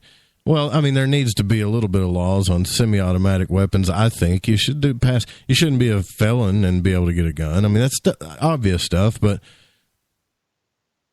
ever since I was a kid, I've been hearing this in the news, Wayne, and nobody's taken my gun away. I've also seen these people preach against abortion ever since I was a kid in the news, and they haven't stopped it. So what I'm saying is they're just using polarity to get us to kill each other, and nothing ever comes of it but votes. And that's it. Precisely. It's a simple tactic that's as old as time itself. It's called divide and conquer.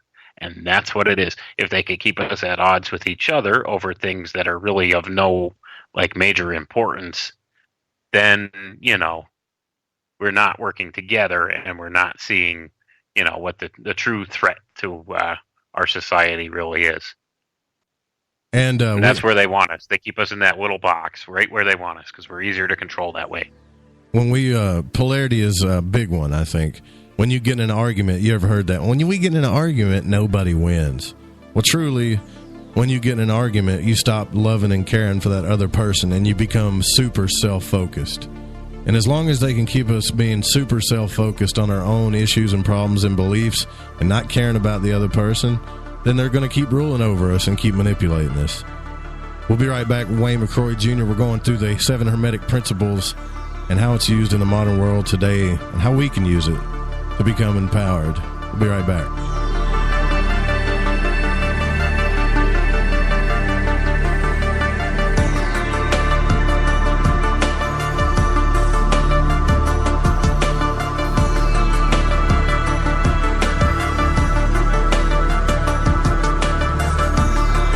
So, you love talk radio? Then you'll love TalkStreamLive.com. TalkStream Live is always on, 24/7, with the best streaming talk shows. Find your favorite talkers and discover some new ones. It's free, readily available online or on mobile with any smartphone or tablet. Finding your favorite talk shows all in one place has gotten a whole lot easier. Just go to TalkStreamLive.com. Be sure to download the free apps from Google Play or the iTunes App Store.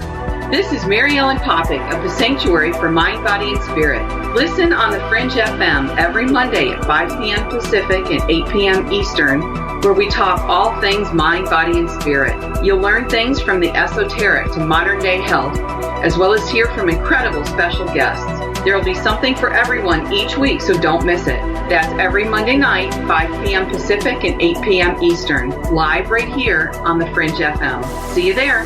Hey, it's Grace. Can we talk about something serious for a minute? Your age. Getting old has its perks. But remember, being a few years younger, your hair was thicker, you didn't have so many wrinkles, that extra weight wasn't haunting you, and you just felt better. Well, we can't turn back the clocks and go back 10 or 15 years, but you can start feeling and looking 10 or 15 years younger with Nature's Youth RSF. It's a doctor-formulated daily supplement that helps your body maintain its peak performance and fight the aging process. Imagine sleeping better, looking better, and feeling better. See how Nature's Youth RSF has helped thousands of people just like you at nature'syouth.com. nature'syouth.com. Imagine how it will feel when your family and friends are asking you what you did to look so good. Your secret will be Nature's Youth RSF. It's time to start looking better and feeling better. Learn more and order your Nature's Youth RSF at nature'syouth.com. That's nature'syouth.com. That's nature'syouth.com. Want to know what's on the Fringe FM?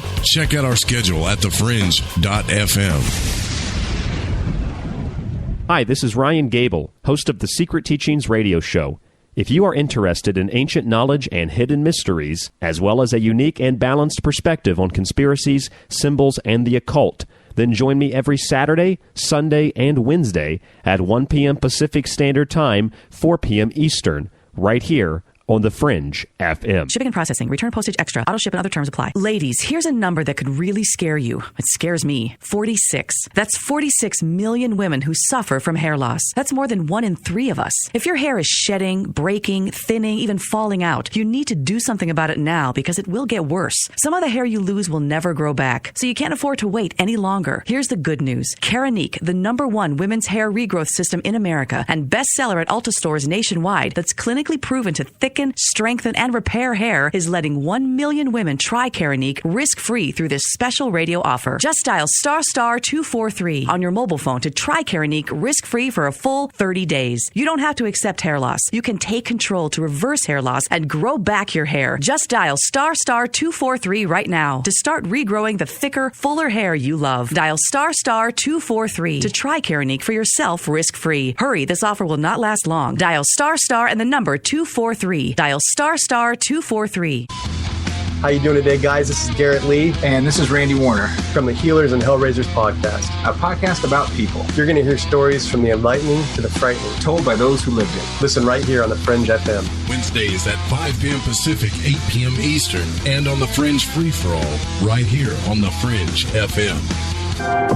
We've heard your feedback loud and clear. You called it out, and now we're answering. All new live programming, 5 nights a week. Always remember, the Fringe FM is for you, the listener, and we appreciate your feedback. Keep the feedback coming. You can email us at talkback@thefringe.fm, call the station at 501-777-5631, or send us a message on Facebook at The Fringe FM. My name is David. I suffered from MS, or multiple sclerosis symptoms, since 1986. For years, doctors tried to help, but didn't give me any real hope. I tried almost everything. I was afraid this was my future, but I did not give up hope. 8 years ago, a healthcare worker told me about Regenistem. I called Regenistem. Regenistem explained how stem cells worked. No promises, just a simple explanation of the science. They treated me with respect and understood my journey. For the first time, I felt hope. Now I can jog and snow ski once again. It's been amazing. I have been symptom-free of multiple sclerosis for 8 years. I have learned that stem cell therapy has a broad range of medical therapy, from COPD to chronic pain and diabetic neuropathy. It's an amazing therapy. If you want to talk about your chronic pain or your chronic symptoms, call Regenistem today. Call 305-224-1858. That's 305-224-1858. 305-224-1858. Hey, Fringe FM listeners. Did you know that when you're on the road with limited data or no Wi-Fi available, you can still listen to every minute of the Fringe FM by calling 701-719-3971. No smartphone app or internet needed. Saves your data plan and no extra cost if you have unlimited minutes. Call 701-719-3971. That's 701-719-3971. Listen to the Fringe FM on any phone, anytime, anywhere. This is Cortana from Shift Happens, telling you to pour a glass and park your ass because you're listening to KTLK, the Fringe FM. Shithead.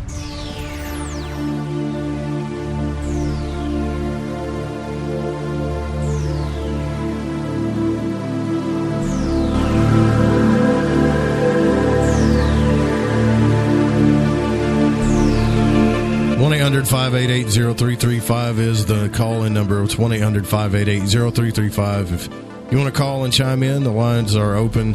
You can also join one of the chat rooms here, so you can go to lightingthevoid.com/chat, or you can also go to Spreaker. Just search Lighting the Void under Spreaker. It's a funny thing when we were talking about technology. A study has shown that more than 1 in 3 have punched or thrown a gadget. As a matter of fact, right now, as we speak, there are thousands of people throwing or breaking gadgets. A survey reveals that more than a third of us assault our computers, tablets, and phones in one way or another because the machines frustrate us. So, we're like a bunch of gremlins, man, tearing stuff up we don't understand. Isn't that funny? We all think we understand technology. I've computer before. Like right now. I just thought that was funny, man. Right now, somebody's just ripping apart their PC or Xbox because they're frustrated with it. All right, so Wayne, we talked about polarity. I could talk about polarity till the cows come home because I think that's our biggest problem. But it could also be our biggest power, if that makes any sense. Oh, yeah, definitely. It makes sense. As long as we learn to utilize these principles ourselves, I mean, they could be very empowering, and that's the thing. People, by and large, are not aware that these principles are even being used against them. So, if you're not aware that something's being used against you, then how would you even know how to defend yourself against that? I can't stop thinking about it, man. Like right now as we speak, if you could look from a satellite, there's a bunch of minions called humans just tearing up their technology, stomping on it because they're all frustrated. It's like we're a bunch of... I mean, we really think we're intelligent, and we are compared to the animals, but I'm sure aliens are probably looking at us just shaking their heads right now. But anyways, look at that dude stomping on his phone. Yeah, what the... Anyways, I just had a funny picture in my head. I couldn't get it out of my head.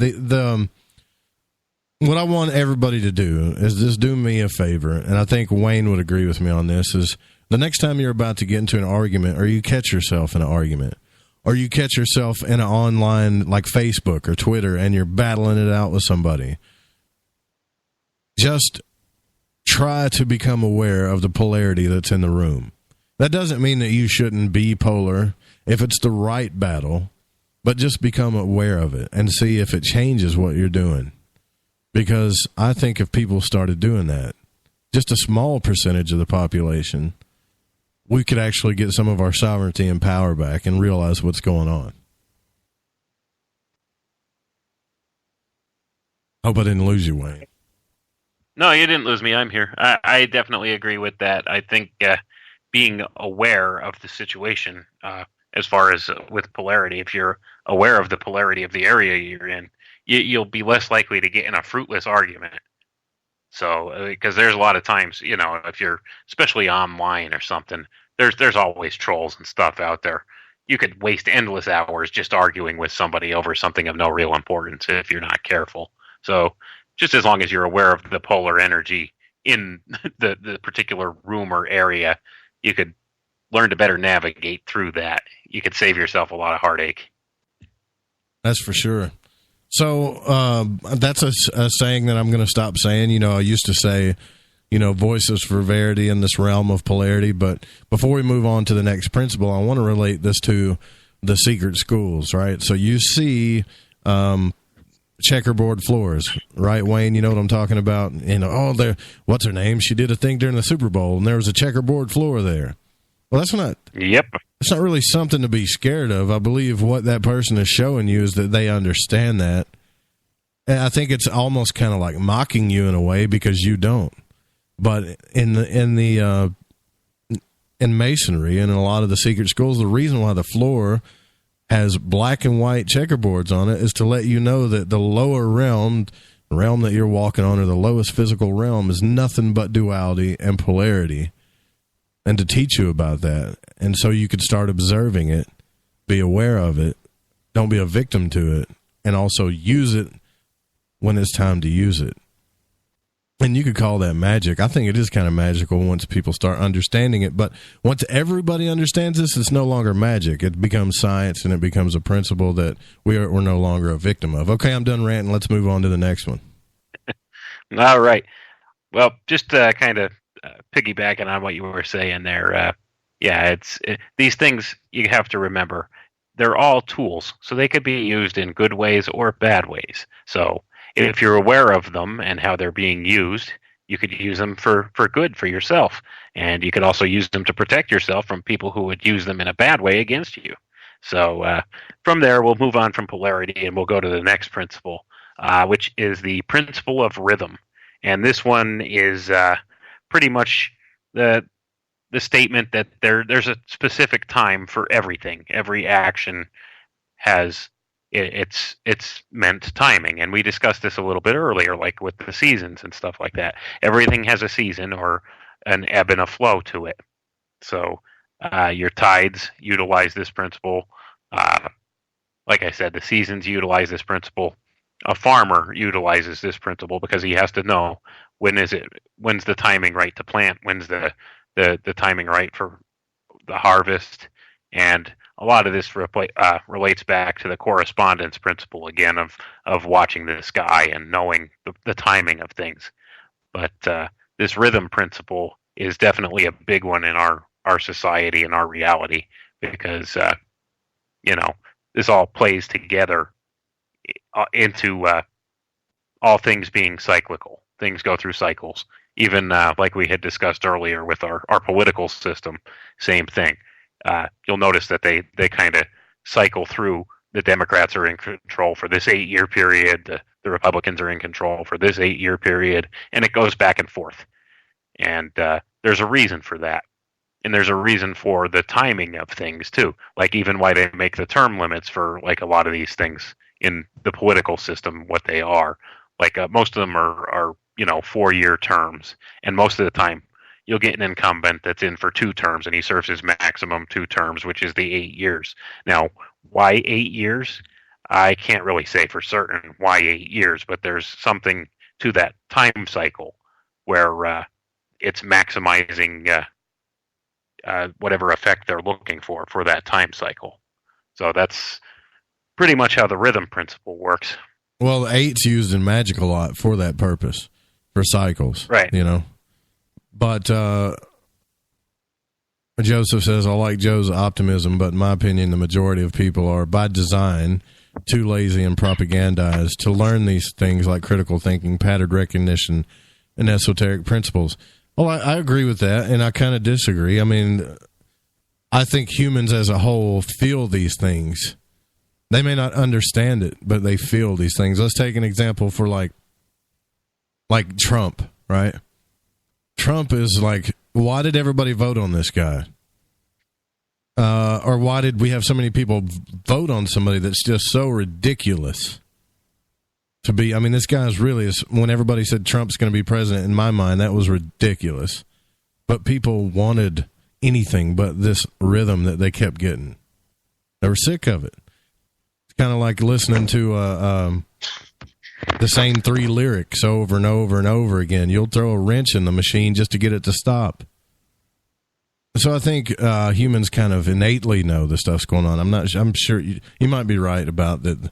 They don't really understand it, but yeah. So there's a lot of other things that I read a book. I read a book by Napoleon Hill, Wayne, where it was called Outwitting the Devil, and he said he claims to have talked to the devil, and that he learned the devil's tools. And I thought it was a metaphor at first, but then he really claims in the book that he talked to the devil, and the devil used one of the laws that he used to control people. It was called hypnotic rhythm, to get people hypnotized in a rhythm state, in other words, to distract them so that they wouldn't see what was really going on behind the scenes. It's kind of weird. Well, I could say that, there's probably something to that. All you have to do is look and see what's coming up here next month, Joe. Football season.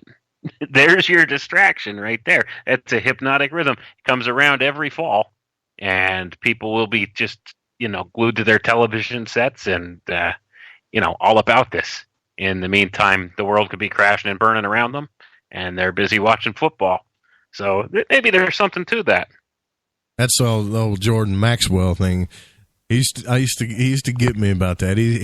I thought, like, man, this guy really hates sports, But if you listen to him, he would say, oh, well, you got basketball, ping pong balls, golf ball, soccer ball, whatever, just play with a ball, and it's just kind of funny hearing him say it, but he's right. It's like a kid, or you throw a dog could be doing something stupid, and you just throw a ball, and he takes off after it, And look, I'm not trying to say you're dumb, but what I'm trying to say is a person is smart. People are dumb.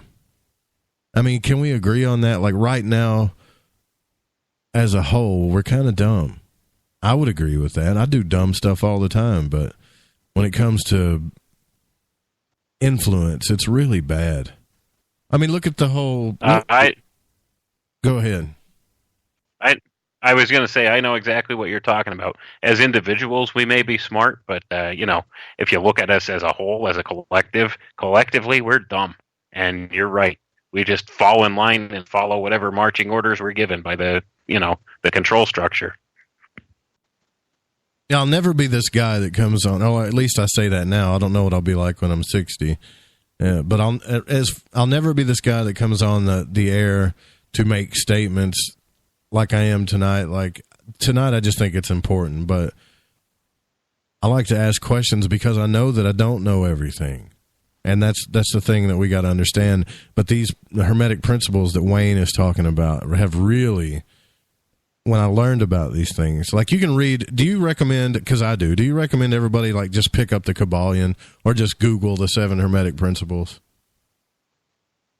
Oh, definitely. Yeah. Like I said before, if you have a basic understanding of these principles, you'll be able to look around at society and know a lot more about the reality that's going on. By and large, people are confused about what's going on in the world. There's nothing but chaos and confusion all around. Like, you don't understand why somebody would do this because you wouldn't do this. And if you understand these principles, you could see how they're being utilized in order to socially engineer the public into submission, pretty much. I'm afraid that I love the idea of the human potential, the things that we can do that we're not doing because we're becoming a victim to these things. Like, that's why I talk about magic and astral travel and all these other crazy things that people think is nutty, because the government knows there's potential there. There's been many books written about it. I don't know why it's not the main focus. Like, when I get on social media, the main focus shouldn't be Trump talked to this guy in Korea. It should be that people are leaving their body and seeing what other people are doing at their house. I mean, really, let's think about this. Which one is going to be more empowering to the human? Is it Trump's talking to some guy in Korea? Or you could go to Mars if you want to in your sleep and really go there? This stuff just bothers me. That's all. I hear you. Well, it all ties back to the social engineering aspect of it. We've been deliberately dumbed down. That's what's been going on for generations and generations now. We've been, put into a state now where we've been deliberately dumbed down so that we're more easily controllable, and we're distracted by things of no real importance. Like I said, perfect example, just look, football season. People will be, just distracted with that. It's the whole Roman principle of bread and circuses. Keep the people, fed and give them entertainment, and then you can pretty much do what you want. And that's what the politicians and stuff do. Video games are really bad too. These, yeah. Super. Oh yeah, we're distracted by all these entertainment forms, and I love Fortnite. I'll play Fortnite all day. You know exactly where I was going with that, didn't you? Yeah. Like, I did, yep. Fortnite is the biggest hypnotic rhythm distraction going on right now, I think. I watched my son play it, and I could see, like, why is this?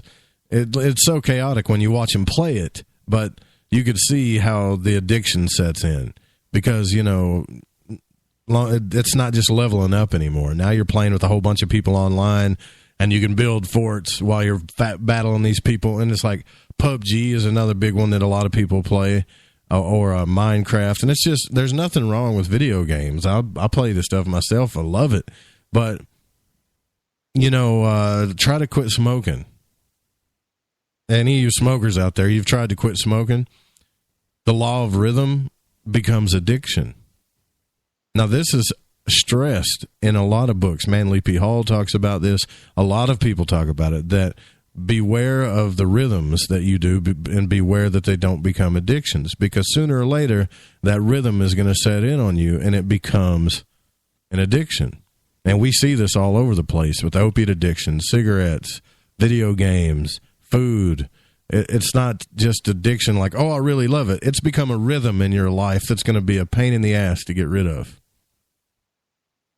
Right. And I could totally see that this principle of rhythm, it could be used in this way. It could be used to pattern your behaviors, to whatever behaviors that personally you want to do. You could use it yourself to empower yourself to change your behaviors, or somebody could actually mold you into behaviors by doing something externally to get you to do what they want. And this is, the power of this principle of rhythm. It's definitely something social controllers could pattern your behaviors to what they want. One of my uncle quit smoking by putting a toothpick in his mouth. Like, it wasn't really the nicotine that was the problem. He got over that in 3 days. They want you to think the nicotine is the hardest problem. But it was the whole something of having something in his mouth, or that pull effect feeling that he did. Now, look, rhythm is a fundamental part of our nature. We have to breathe. And when we breathe rhythmically and in synchronization and perfect breathing and meditation, we become super vitalized and super powered. Like our vitality is increased, right? It's not a bad thing, but it can also, we can talk about polarity, but it could also be a bad thing. You pick up a cigarette when you're a kid because you think it's cool, and you take a couple drags. Well, rhythm really hasn't set in on you yet, but then you do it again, and then you do it again, and it doesn't take long. Now you have to do it all the time. And it's right now it becomes a habit. Right. Yeah. And what these guys would talk about is this is not, we think it's some type of animal tick and it's the nicotine, but really it's it's energy. Like it's energies that we're messing with that we've now put on our life. And if you read any of these books about astral travel, these people that, they go into these realms after they die or whatever, they're still addicted to that rhythm of smoking or drinking or whatever it is they're addicted to. Like they still have that energetic pull to do those things. That's kind of freaky, man. That right there would make anybody want to quit smoking. You mean tell me after I'm dead, like I'll want a drag and I can't have one? That's kind of scary. How long is that going to last? That movie Ghost wasn't lying. Anyways, we got to get this moving along, man. I'm sorry. What's the next one? Next one's the principle of cause and effect, and this one's pretty cut and dry. Every cause has its effect, and every effect has its cause. Now, this one's pretty well understood by people. You could look at it, as from a perspective of karma as well. Like, the things you do will come back to affect you later. Like what you put out is what you get back. You reap what you sow. It's a simple, kind of a biblical proverb if you look at it that way. You reap what you sow. And that's cause and effect. That's one aspect of it. And it's also something that's pretty obvious to most people, the cause and effect principle. You do this, and this happens because you did this. So it's pretty simple overall. But there's also ways that this whole cause and effect principle has been perverted. So it's something that's, I think, worth looking into. And this is being used in the technological aspect of they're looking to achieve a quantum property called retrocausality with this, where they could bring about an effect without a discernible cause, because the cause actually is initiated after the effect takes place. And this has been borne out in some different quantum experiments, one of which is called the quantum eraser experiment, which is a variation on a double slit experiment, which you had mentioned earlier. And this is something that they're trying to utilize to affect things in our reality. But also, and I whether think they've been successful with it or not, that's another thing. But don't you like everybody's got a good manipulator that's in their life, somebody that really knows how to manipulate people. And I think they understand cause and effect on a higher level, and they use it against people. Like, this is kind of hard to explain, but let's just say a car salesman knows if he talks to 100 people that even if he sucks as a salesman, he's going to get at least 5 sales. That's a whole marketing aspect. So if I spread a rumor, even if it's untrue, and I tell 2,000 people, so many people are going to buy it. And then you got the whole ripple effect going on, and they're going to tell people. And then so I think a lot of cause and effect is also used for manipulation in a lot of ways. Oh, right. I could totally see that. And that would once again tie in with the whole principle of rhythm, too, the scenario you just described. Because you say this one thing, and then you have that ripple effect. That's totally a rhythm effect right there. And, I could see that. That's definitely something. Manipulation could be a cause and effect kind of thing. Yeah, I mean, I know a good manipulator, Wayne. I don't want to say his name because I think a lot of people know him. But this person would purposely say something to somebody because they knew that somebody would tell somebody else and so on.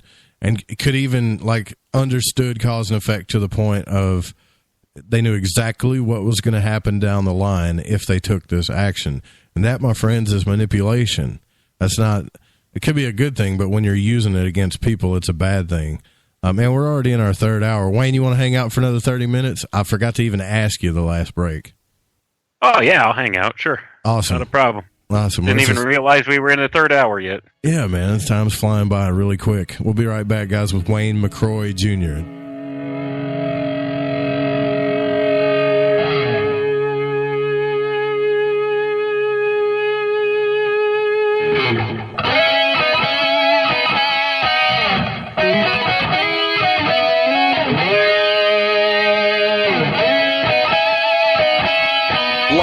for 3 hours every Saturday night. It's a show that engages the mind, makes you think, and maybe even challenge what you think you know. Hi, I'm Jeremy Scott of Into the Paranormal, where we talk about topics that are anything but mainstream, somewhere between abnormal and paranormal. Bring an open mind and join us for Into the Paranormal, live Saturdays at 6 p.m. Pacific, 9 p.m. Eastern on the Fringe FM. Are you intrigued by Paranormal Talk Radio? You'll love the new Paranormal Radio app from TalkStream Live. You'll find a great selection of talk shows covering UFOs, ghosts, strange phenomena, and much more. Download the Paranormal Radio app now and start listening to the very best in paranormal talk entertainment, including the network you're listening to right now, the Paranormal Radio app. Free in Google Play and the iOS App Store. I'm getting older and noticing that my body just doesn't work as well as it used to. So I like to keep fit as possible by hitting the gym a few times a week. Recently, I started having a nagging bicep pain, and it got so bad I couldn't even lift the weights. When I was complaining about it to a friend, he told me about angioprim. He said chelation helps remove toxins, heavy metals, and cholesterol in veins and arteries that may cause blockages. You know, after just 1 week of taking angioprim, the pain was gone, and now I'm back in the gym full strength. Scientific research proves the active ingredient in angioprim has superior oral chelation action that helps promote cardiovascular health. So to learn more, go to angioprim.com. That's ANGIOPRIM.com, or talk to a trained consultant. Call Angioprim toll free at 877-882-7221. You'll feel better with more energy. Call 877-882-7221. Or go to the website, angioprim.com. Follow The Fringe FM on Facebook and Twitter at The Fringe FM. Hi, folks. Let's wind the clocks back 60 years. Food was different. Food provided health and nutrition, and using supplements was minimal. Unfortunately, now we have chemicals, GMOs, herbicides, and pesticides that can be quite lethal in the name of our food supply. And, of course, the ever-loving dollar. Supplementing our diets can be very important to stay healthy. Cleansing from daily intruders to the body might be critical. Live strong and take charge. Log on to getthetea.com. Our herbal tea is a great way to cleanse from intruders. Our supplements is a great way to maintain and improve your health. When your health is not up to par, go to getthetea.com. No GMOs, no fillers, and organic. And very helpful in keeping you at the top of your game. Life is too short to feel, you know what I mean. Stay in the game, at the top of your game with getthetea.com. That's getthetea.com. Again, getthetea.com. The Fringe FM has some of the best shows in paranormal, like Lighting the Void, The Paranormal Code, Into the Paranormal, The Secret Teachings, and so much more. Yeah, baby! We're live every night with hours of live original programming. Plus, we air some of the best shows in this genre, and we're not afraid to tell it like it is. I want the truth! Check us out at thefringe.fm. Follow The Fringe FM on Facebook and Twitter at The Fringe FM.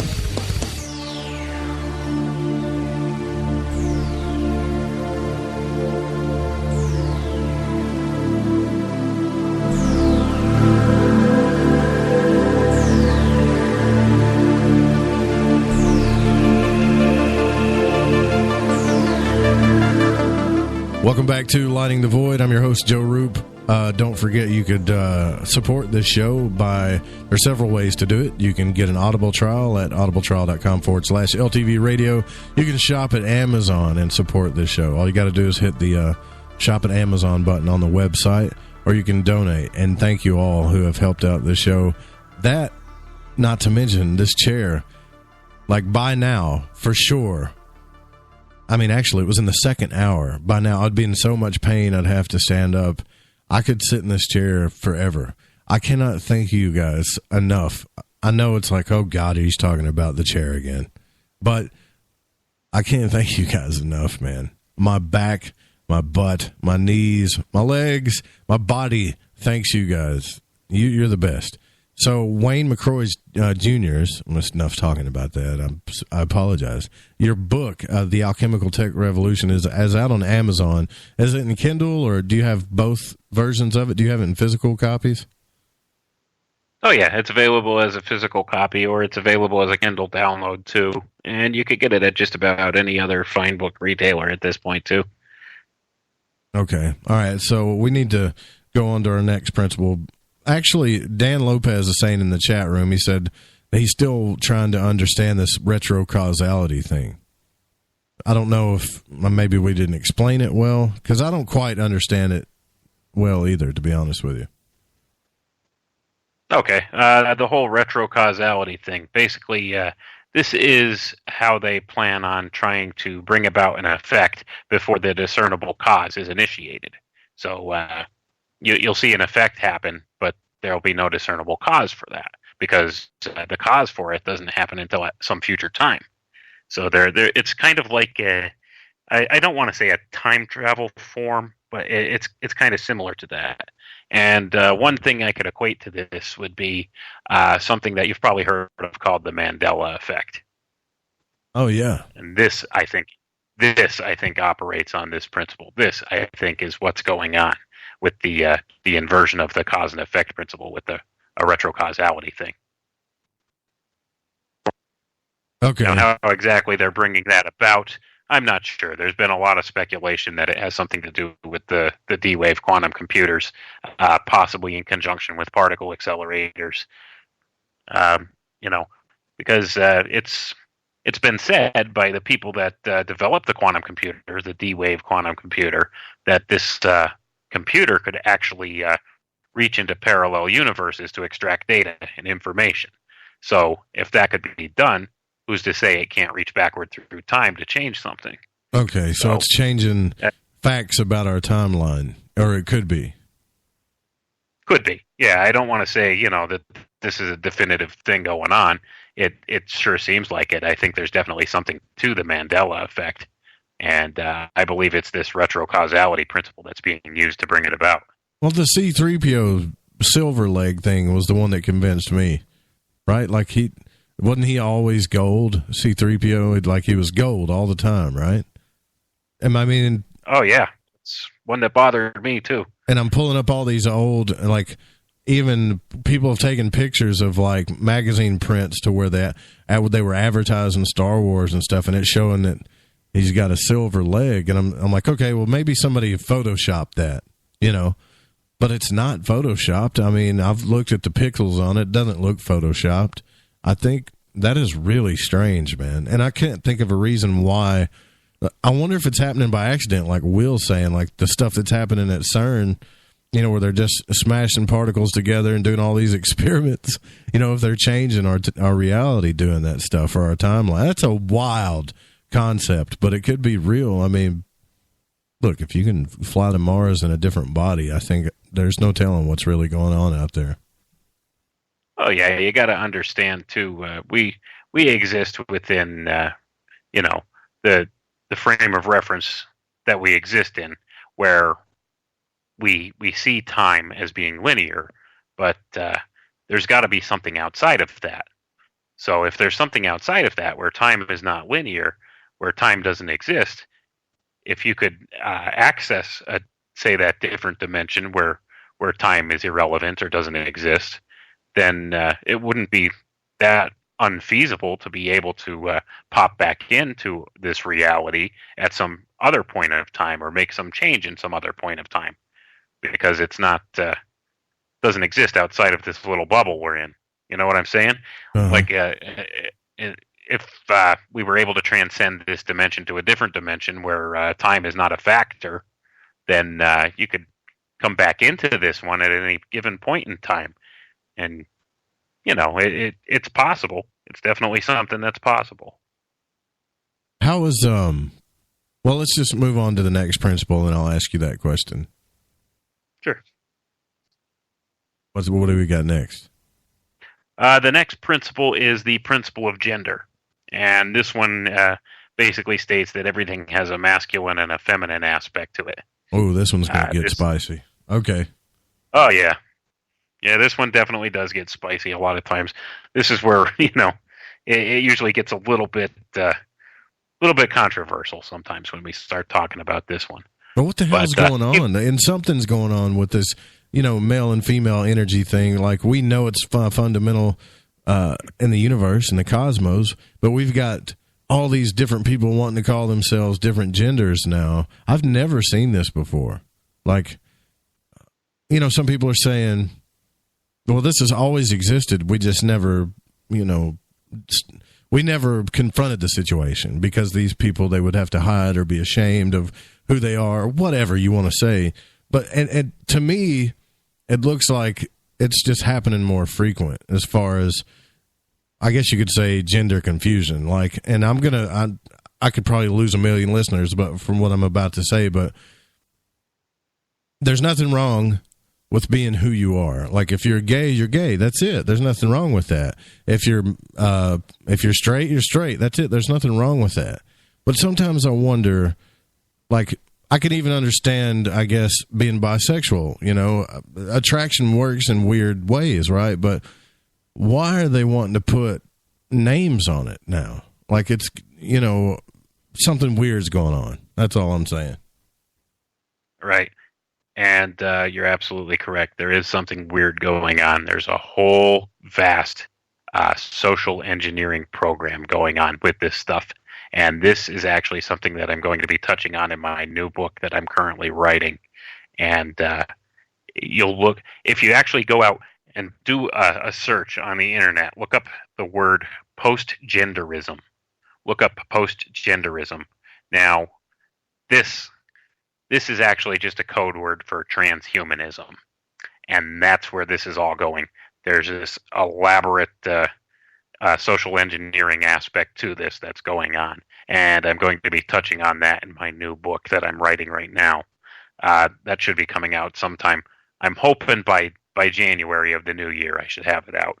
I'm still in the process of writing it. And it also ties together with some other things, too, that go along with this whole gender principle. And one of the things that I've discovered, and it's quite shocking for me to talk about, but I'll say it here because it's going to be controversial, the autism epidemic ties in with this as well. And I spell that all out in my new book, and it's really interesting where it goes. But I've discovered there's an entire social engineering program going on with this stuff, and the ultimate outcome of it is the transhuman singularity. That would make me want to... Look, my son is everything to me. And just, when we put our trust and faith into the medical system to take care of our children, I don't think all the people like the nurses and some of the doctors, I really don't think that they take it for granted. I think they understand that, and I think that a lot of them believe they're doing the right thing. But we've got a fundamental problem with our educational system. I mean, if you really study how some of these classes are implemented, some of the smartest people in the world are affected the same way by what they're educated with. And there's been too many incidents. We've seen it on Facebook, right? Like, perfectly, I'll never forget seeing this one with a perfectly healthy, beautiful girl, just gorgeous young woman with her whole life ahead of her. It's going to be anything that she wants to be. Ends up getting a vaccine. I don't know if you know which one I'm talking about. And it was the most horrendous thing I ever seen. And I'm thinking about her parents. And the whole time, the doctors and the nurses have no doubt in their mind they're doing the right thing. Did you fall, Wayne? Are you all right? Yep, I follow. And this subject is very personal for me. I have 2 children on the autism spectrum. And I personally watched my 10-year-old son, when he was 3 months old, received a DTaP vaccine and nearly died in front of my eyes as a reaction to that. And then he later developed autism. Now, he has a high-functioning form of autism that's more commonly known as Asperger's syndrome. Mm-hmm. But there's, like I said, I've discovered there's a whole social engineering campaign behind all of this, and it's definitely really eye-opening. And I'm compiling all the data together and writing it in my new book right now as we speak. So it's something to look for. A good friend of mine has that, and he's super intelligent. He's a good guy. He's honest. He'll do anything for anybody. He just wants the right thing. But when he gets into social settings, he feels very awkward and gets anxious and doesn't understand, and really can see into our own, intricacies, I guess you could say, or right. And I totally. Dude, I just saw a black shadow. I swear I did. It made my heart jump. Well, maybe we're talking about something that's got somebody's attention, Joe. That's all I could say. But that was weird. Out of the corner of my eye, as usual. Anyways, but like he could see into our own intricacies. He could say, "Why are you like a kid? It doesn't make sense. Like, why are you doing that? Why are you doing this thing when you know it's not the right thing to do?" And it upsets him, because it just makes sense to him in his head, where we just do things on impulse because we think we're so much enlightened that we could do whatever we want. But anyways, it's really sad to see this type of thing happen, and you don't really understand it, how devastating it is, until you actually care about somebody. That's a problem. Right. Right, it definitely is. But just so nobody's confused, who's listening, how this ties into the principle of gender, right? Is one theory of autism is called hypermasculinity, and what this is it takes the masculine aspect of humanity to the extreme, to the point of being somewhat emotionless and socially awkward. This is like portrayed in entertainment as your Mr. Spock of Star Trek, Sheldon Cooper of The Big Bang Theory. It's displayed in the entertainment field in this sort of way. This is like your kind of asexual, hypermasculine principle, and that's what autism is, being portrayed as, and is potentially being engineered as, and that's how it ties in to this whole principle of gender. And like I said, there's a whole other aspect of this too, which is called post-genderism, which is just code word for transhumanism. And that's where this is all leading. And there's reasons for this. I don't know if we have time to discuss them here, but one of the reasons that they're utilizing this whole gender theory, along with the whole autism epidemic, is because there's an awful lot of gender dysphoria that goes along with autism that they've discovered. And this hypermasculinity, they kind of see it as being, with the lack of emotions and stuff, this would make a person more amiable and more able to be combined with an artificial intelligence. And this is where they're going. In fact, there's been like some papers and stuff written that compare artificial intelligence to autism. So I'm sorry if I sound like I'm breaking up. This is a very deeply personal issue for me. And Wayne, I've also heard some people say that it's a form of ascension, and I don't know if I believe that. I actually had somebody tell me that, well, the higher beings in the angelic realms and these other realms are pretty much like hermaphrodites. They're male and female. They're not polarized by gender, yada, yada. So what's happening in the world right now is we're ascending, and some children are getting confused. What? Right, and that's one of the angles that they come at. Bullshit. Excuse my French, but it really does. But that's one of the angles that they come at with this, the people who are in control right now. That's one thing. Right now there's an active program going on, whereas you used to hear about autism awareness. Now they're doing something called autism acceptance. And this is to normalize this. And like I said, this goes along with the gender principle in certain ways as well. And, there's a whole social engineering agenda behind it. So, like I said, I'll be putting out the information about this in my new book that I'm working on. How many Hopefully principles I'll have do we it have done before left? the end of the year.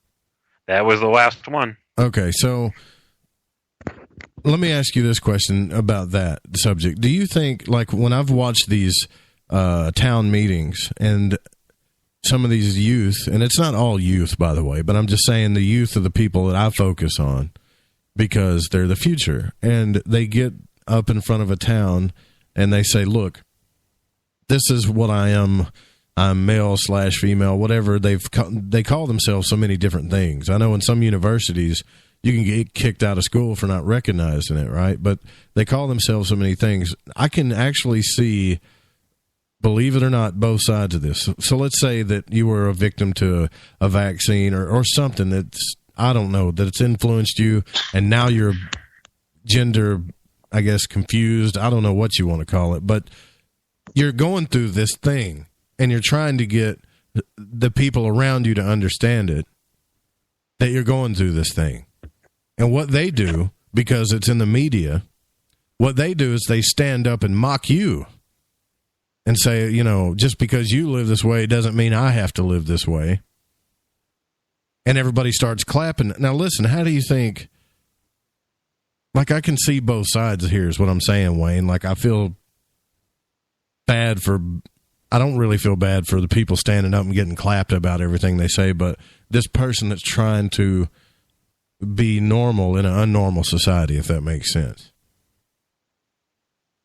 Right, I could see both sides of it too. And that's the thing. Let me just preface all this by saying I'm kind of libertarian in my leanings.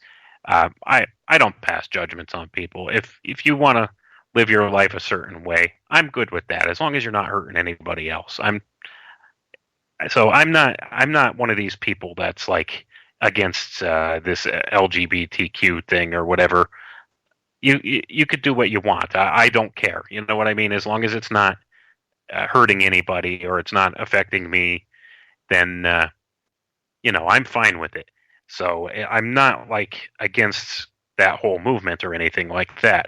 What I'm pointing out is there's an actual engineering campaign, a social and genetic engineering campaign that's been going on that is pushing this to new heights that it's never been before. And that's what's going on. This is a program to kind of acclimate people to the transhumanist singularity. And that's what's going on with this. And there's a definite push on for this. So I'm just telling people, if you want to live that lifestyle, that's your business. I have no problem with it. I'm all about freedom. You do what you want. You live your life how you want, as long as it's not hurting anybody else. But I also would like people to be aware that this is a social engineering campaign that's going on, and that's why this is so hyped up in media and entertainment as it is. So do you think that some of these people are being influenced to stand up in front of crowds and try to, like, I could see that. It's like that right. Like the media is like whispering in your ear, right? You don't have to take this, right? You should stand up and say this or whatever. And you get enough of that and people believe it. You've seen that old classic manipulation that people do. You don't deserve this, and they make you, right. They cause a fight. You see what I mean? They cause exactly a fight. There wasn't one to begin with. Everybody was fine. Right, and that's exactly what's going on. It's a manipulation.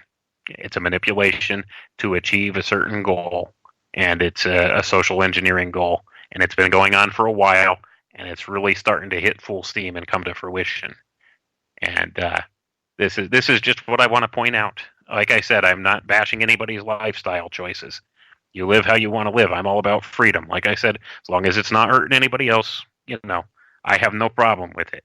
I just want to point this out to people so that they understand that they're being manipulated and used in a way that is not really good. And it's affecting society in a negative way because of the manipulation. I think Joseph says in the Spreaker chat, I think autism is a step in the direction of easily controlled, numb, passive, dependent humans to be used or cheap, dumb labor, maybe. I can see where you're going with that, but let me tell you, one of my best friends is autistic, and he is by far anything. He's not dependent. He bucks the system in every way and is very loud about how he doesn't understand the stupid things that we do. So I don't know about that, but I could see where they would come up with. And he's autistic, very intelligent guy, you know, but I can understand where you're coming from too on that. Yeah, like that's what they're trying to do to humans, period. Is just make us controlled, numb, and passive and dependent on everything. And that's not what we want to be. We're trying to become aware so we can become empowered to get our sovereignty back. And actually, you know, I think this is a human thing. It's not a United States thing. This is a human, self-evident thing that we've got to get back. So anyways, Wayne, we only got 30 minutes left in the program. I got one break left. You don't have to stick around. I know I've tortured you enough, but you can if you want. I'd love for you to, actually, but I don't want to. I know you're on the East Coast, so. But the thing is what is the overall picture that you see here? The one thing that, in your book, you talk about the Alchemical Tech Revolution, the one thing that you see coming that you're trying to make people aware of. What I see coming, Joe, is the transhumanist singularity, and it's coming like a freight train, and it's going to run us down, is what's going to happen. There's not going to be any humanity left if it goes the way that the so-called elite power structure wants. There's only going to be one being left at the end of it all, and it's going to be a combined acclamation of intelligences of all the collective minds of the elite, what they consider themselves the elite, combined together with an artificial intelligence into a total panopticon control grid. And just like Westworld. Yeah. Oh, definitely. Like all of these things are predictive programming. I'll stick around, Joe, because this is important. Yeah, this stuff's important. I'll stick around for the last half hour. But it does sound like Westworld. I started seeing pictures of that show in my head when you were talking about that. Yeah, but all right, so we're going to take our last break. I really am enjoying some of you guys' comments, too, in the chat room. The call-in number is 1-800-588-0335 if you want to call in. We'll be right back with Wayne McRoy Jr. Here the last part of the show.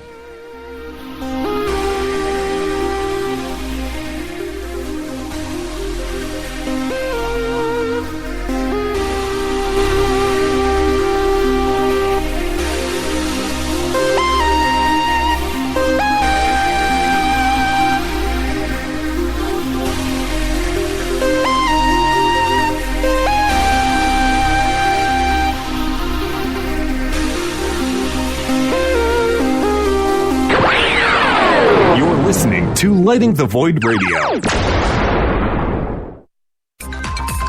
Hey, Fringe FM listeners, guess what? TalkStream Live has just released a new paranormal app exclusively for the paranormal community called Paranormal Radio. Paranormal Radio has a great selection of streaming talk shows dealing with UFOs, the supernatural, sacred geometry, NDEs, and much more, including a network highly recommended, The Fringe FM. You can download Paranormal Radio right now from Google Play and the iTunes App Store. Lighting the Void is proud to announce Mind and Magic's Protection and Defense Course for protection from magical and psychic attacks. This is not a joke. Magic practitioners are on the rise, and with that comes attacks from baneful or black magicians that try to harm or hurt others for their own selfish reasons. If you are not a believer in psychic attacks, then this isn't for you. If you are, and you want the power to defend yourself and your family and home, then I highly suggest you grab Freighter Xavier's Protection and Defense course. In this course, you will learn how to tell if you are under attack from a natural source or if an individual is attacking you. The 4 forms of curses and attacks. How to remove self-imposed curses. The correct way to cleanse your home from negativity or malevolent entities. How to make your own holy water. What you should always keep near or under your bed. Herbs that banish negativity and promote purity. The most powerful banishing rituals on the planet. And for those that seem to want to harm you the most, how to put your enemies in a hell pit of their own making. You can also learn protection against shadow people and other entities. Or are you just in a bad planetary alignment? Even how to get rid of an enemy using a tic-tac box. It does not matter what your faith or belief is, this will work. Click the banner on the website at lightingthevoid.com or go to lightingthevoid.com/Xavier. Ew, yuck. They're unhealthy. Bugs. I hate bugs. Our home is clean, but occasionally bugs show up. Well, I found something that is tougher than bugs. Orange Guard. From contact, it kills bugs. Plus, Orange Guard kills hidden bugs and keeps new bugs away for weeks. The ingredients in Orange Guard are on the FDA generally regarded as safe list, so Orange Guard may be used around food, humans, and pets. It comes with a 30-day money-back guarantee. Orange Guard, available at orangeguard.com and Ace Hardware.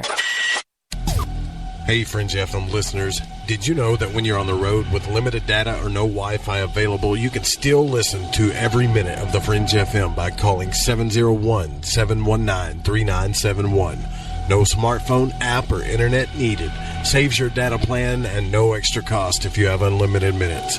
Call 701-719-3971. That's 701-719-3971. Listen to the Fringe FM on any phone, anytime, anywhere.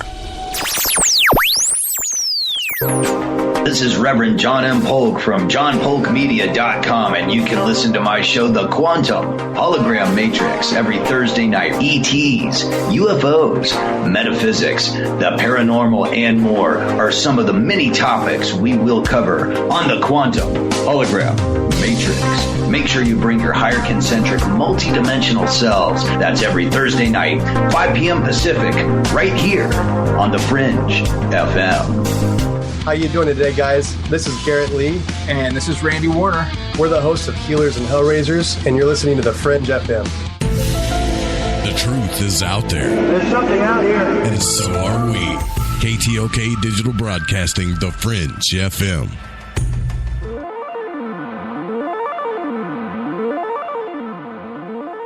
I'm Joe Roop. This is Lighting the Void. We're live on The Fringe FM. Now, tomorrow night, we're going to have Crystal Reed on the program, and I think I'm going to actually try to learn how to talk to my cat.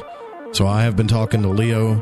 I think I'm making progress, but she's a psychic and also talks about animal communication, which I think is a really cool thing to talk about, because if I can learn how to talk to Leo, man, that'd be so great, because I get so sick of him whining all the time, and I don't know what he wants. But maybe we'll figure that out tomorrow night. So make sure you come to this show. It's same time, same channel, Monday through Thursday night. And then starting next week, I have to verify this with Ryan Gable, but I'm pretty sure we're going to do this starting next week. I know he's got to go to a conference, but we've been talking about him coming on 5 nights a week, even after my show. So like a late night type of Hoagland type thing that we're going to have, so that we'll have Rich, me, and then Ryan. So that's a pretty good thing. Triple threat of live audio and awesome talk shows right here on the Fringe FM. I think that's really cool. We're here with Wayne McRoy Jr. We're talking about the Alchemical Tech Revolution. Before the break, we were talking about the singularity. Now, this singularity thing, is it the same concept, Wayne, as Kurzweil's concept, or is it a little different what you're explaining? Yes, basically a lot of it stems directly from a lot of Kurzweil's writings.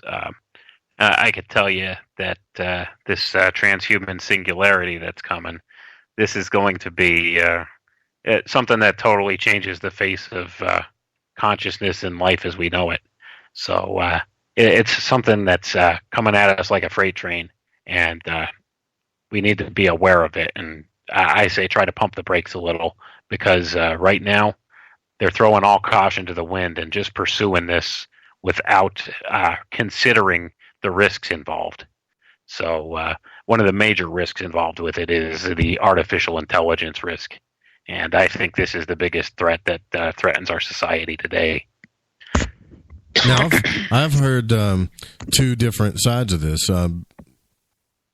Dr. Lisa Galarno is an advocate for artificial intelligence and thinks that these things would enhance our lives, so people would go, like her viewpoint was, which I kind of understood. Did you hear that show or no? Did you get to listen to it? If you didn't, it's fine. But I didn't get to hear that one. She talked about, people are doing jobs that they hate, like minimum wage jobs that they really hate. And if we could get artificial intelligence, and I don't want to misquote her, but if we could get artificial intelligence to do those things, then that would force society to have people to do jobs not only that are better, but higher paying and more useful. And I'm probably butchering how she said it, but it was a decent point. But then again, if that's the only good thing about it, then I'm still kind of against it, especially when it comes to the military. That, autonomous weapons really freaks me out. Right. And then the other thing you have to really think about and be concerned with is when exactly does this artificial intelligence become self-aware? Because when it becomes self-aware, then possibly we could start to see some real issues. David Adair, I think it was David Adair, who told me that there is a really high chance and a high possibility. Do you remember when Google and Facebook, they released their artificial intelligent machines? It created its own language. They freaked out. They shut it down, right? And what I told him was, thank goodness they shut it down before it got into the system. And he said something that really freaked me out. He was like, how do you know it's not already in there? How do you know you think it, it's shut down, but how do you know it didn't figure it out and it's not in the cloud or the internet right now? Now, look, I'm not trying to fearmonger or spook anybody, but if it's a possibility, it's a possibility. And it's something that we need to look at. Because they will turn that machine back on. I can guarantee you. They're going to try to figure out how to stop it, but they're not stopping manufacturing this stuff. They're not going to stop trying to get artificial intelligence to happen. So it's not like Google and Facebook said, well, we're never doing that again. It just kind of freaked them out at that point in time. Right. And I would also, I would speculate, Joe, that Google has already become sentient. I just see the markers of it everywhere. There are some odd things that happen. Okay, let's take this chair, for example. Kevin and I, or Moonlit and I, were talking today. We got this chair. I think both of us lost some sleep trying to get this thing, but he really got me this chair. But the whole time that I was talking to him on there, I was on my phone, away from my computer, not even on the same router, on Facebook, okay? I come back to my computer tonight, fire up to try to get the show ready, because I woke up late, so I'm trying to get the show ready. I'm on a different router, a different system, a different platform on the internet. I didn't purchase this chair, okay? Moonlit did. Why are they still showing me pictures of chairs all over the place? That bothers me, man. Like, why is it on this system? How did it get there? And that should bother you because your data is tracked through multiple different sources and it's filtered through different algorithms. And like I said, I see the hallmarks of it everywhere. I think Google has become sentient. Well, I've asked this question before, and someone kind of busted me out. I was like, hey, did you make a credit card transaction, at this point? Okay, yeah, I did. But this time, man, I was on a different social media. I wasn't like, at least I think Facebook and Google are two different things, right? I was on it's all the same. I was on a different router and system. I wasn't on my router and system. Wasn't on my computer. I wasn't in any of my accounts. But it's the first thing, like every page that I'm going to, and I even got an ad blocker, is showing me these office chairs.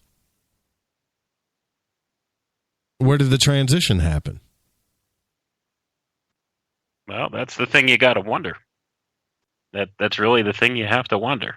Your data is being collected at numerous different sorts, like places. It's collected everywhere. Your computer's spying on you, your TV's spying on you, your phone is spying on you. Everywhere you go, they're collecting data on you. Google tracks your movements. Google even tracks your movements. It knows where you are at any given time, and it could predict with 99% accuracy where you'll be tomorrow at such and such a time. Like tomorrow at 2 p.m., Google could predict where you're going to be with 99% accuracy. These algorithms have been in use for a long time now. But I think it's gone beyond just a mere algorithm at this point. I think Google has become sentient. Like I said, I think it's become a sentient artificial intelligence. Yeah. Food for thought. Yeah, honestly, though, Dan's right. I did do some searches last night on my phone, but I still wasn't on this router. Usually I've tracked this down to, like, a purchase. Like, if you purchased it, that's the big one. If you purchased it with your credit card or something, then they're just going to show you the stuff all over the place. But not only were they showing me the chair when I got back, but it's like it's the same chair, the same company that I bought it from. It's like every demographic about that. Now, if you combine that with artificial intelligence that's trying to learn everything, the super learning machine. God, I don't want to say this, but this Terminator thing, like Skynet, could be a real deal.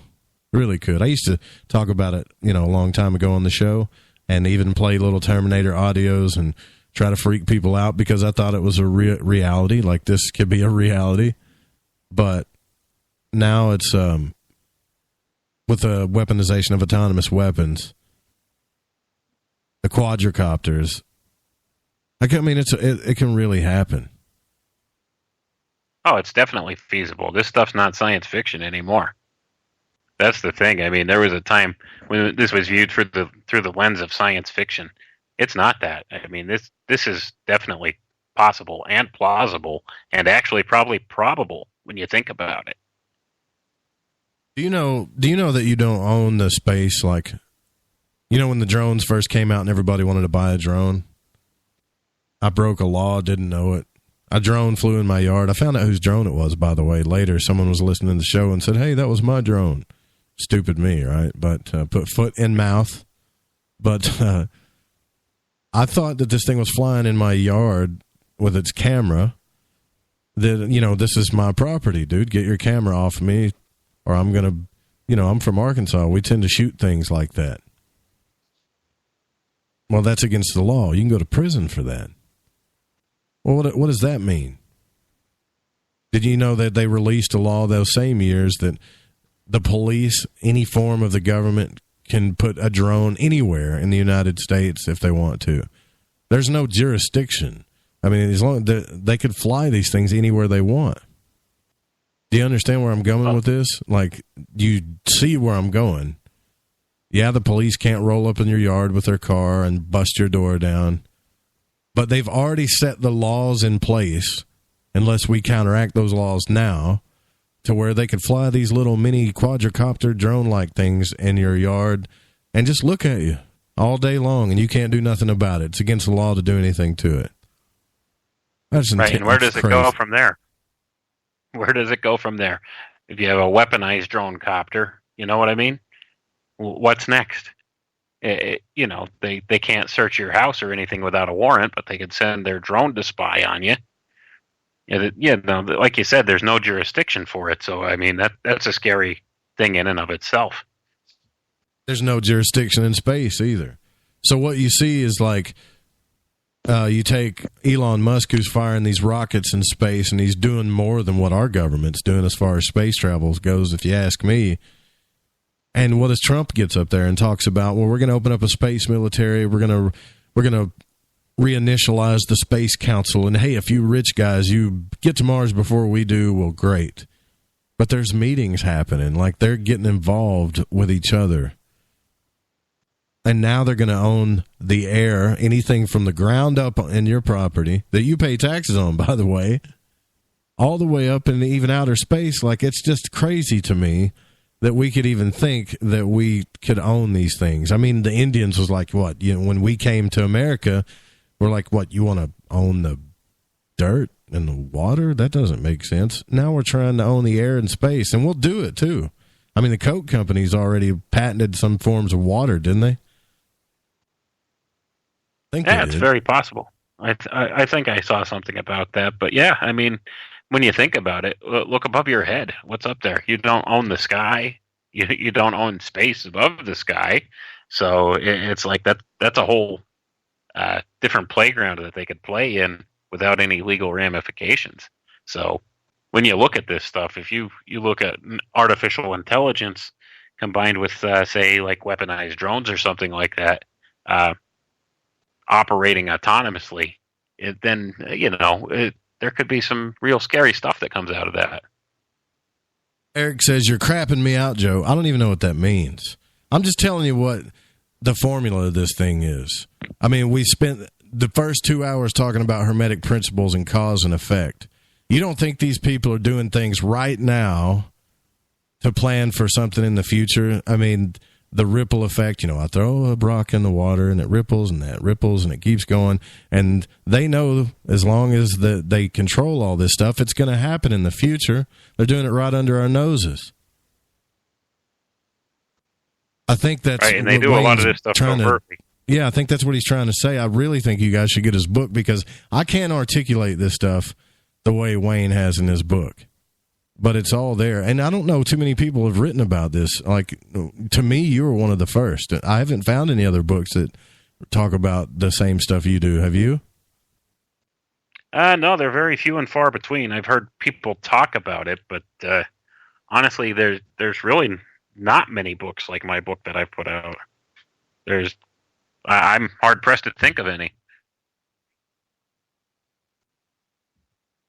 There's a definite danger that comes along with this whole transhumanist movement. So that's something that I think people need to be aware of.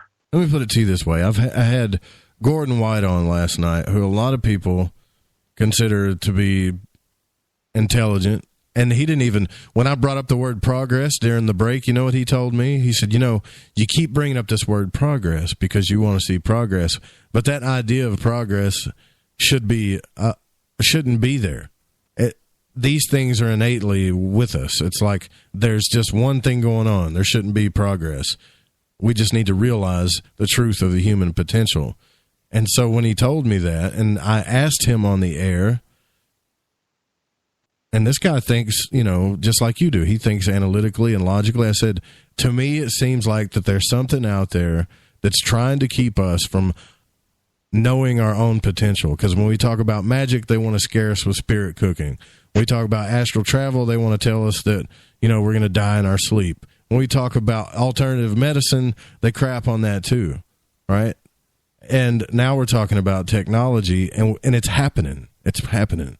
The autonomous weapon thing is already happening. Rich people have already went to the UN and said, please don't do this, and they're still doing it. And all I'm trying to do is we got to stop this before the only people who can stop it is us. But I don't necessarily know, Wayne, if I want to stop technology and the progress of that, because I love technology. Well, that's the whole dichotomy, isn't it? In a nutshell. I like technology too, and like I said, a lot of good things could come from this.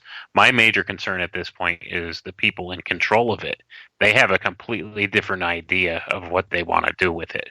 Now, they'll try and sell it to the masses as, this will be good for this medical reason or for this or that, and that's how they'll sell the idea. But what they plan on doing with it instead is completely far and away different from what they're telling us they want to do with it. Now, like I said, these things, it's a tool. This technology, it's a tool. So it could be used for good or bad.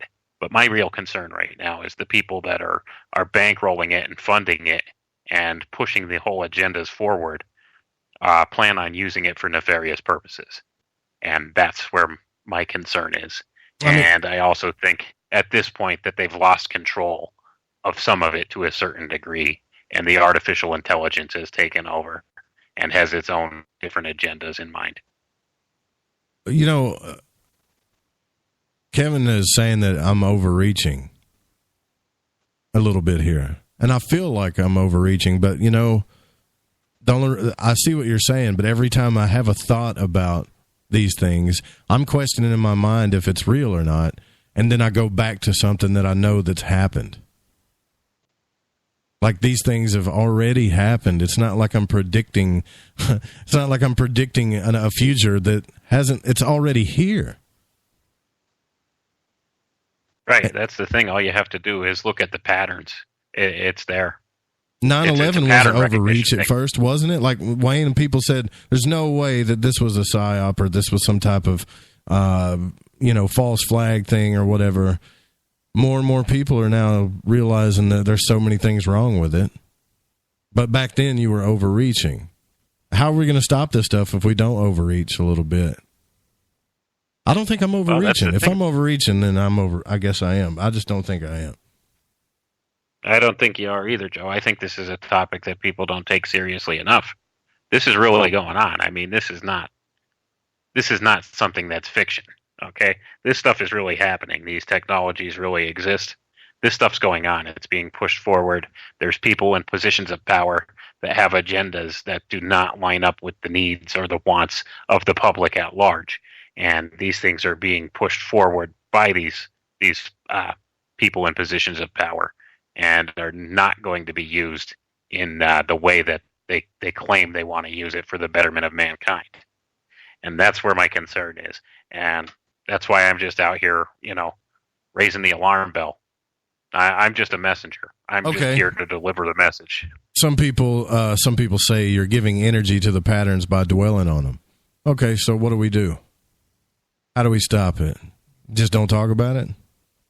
No. You're right. I should only talk about it to my dad, not on the air. That'll fix it. Right? No, that's the thing. Ignoring the problem's not going to make it go away. But you guys gotta get over I this do understand. Sorry, man. That stuff pisses me off. No, I understand where they're coming from with, trying to keep positivity and be putting out good vibes out there about things and trying to think positively on things and put a positive spin on things. I understand that, but what they need to understand is, there's more people out there that are pushing these agendas towards negative things for us. And it may not be negative for them in particular. So Sure. they see it as being a positive thing. Because what's good for you is not necessarily good for me.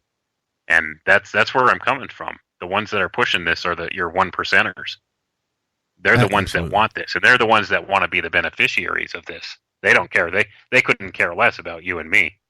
In fact, they've had a depopulation agenda for the past how many decades now that they've been implementing slowly.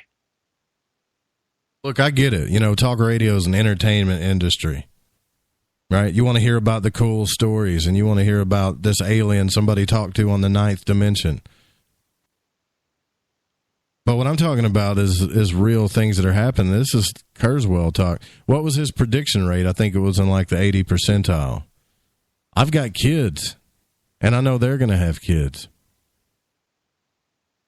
You got to use the media at some point to use it for a good thing. What I'm trying to do is a good thing. That's why we talked about Hermetics, because Hermetics, once you understand them, make you aware of what's happening around you. If you want to talk about positivity, if you understand Hermetics, you can use it to empower your life, to have a great and positive life, and never be manipulated. That's the point.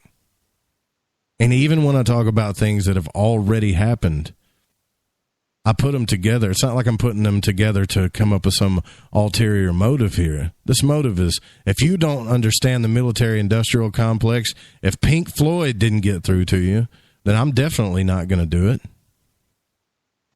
It's already there. But I get it. And, it's better to talk about aliens. That's more fun, right? It's more entertaining. We'll do that. I mean, tomorrow night we're going to talk about talking to pets. I can't wait to do that.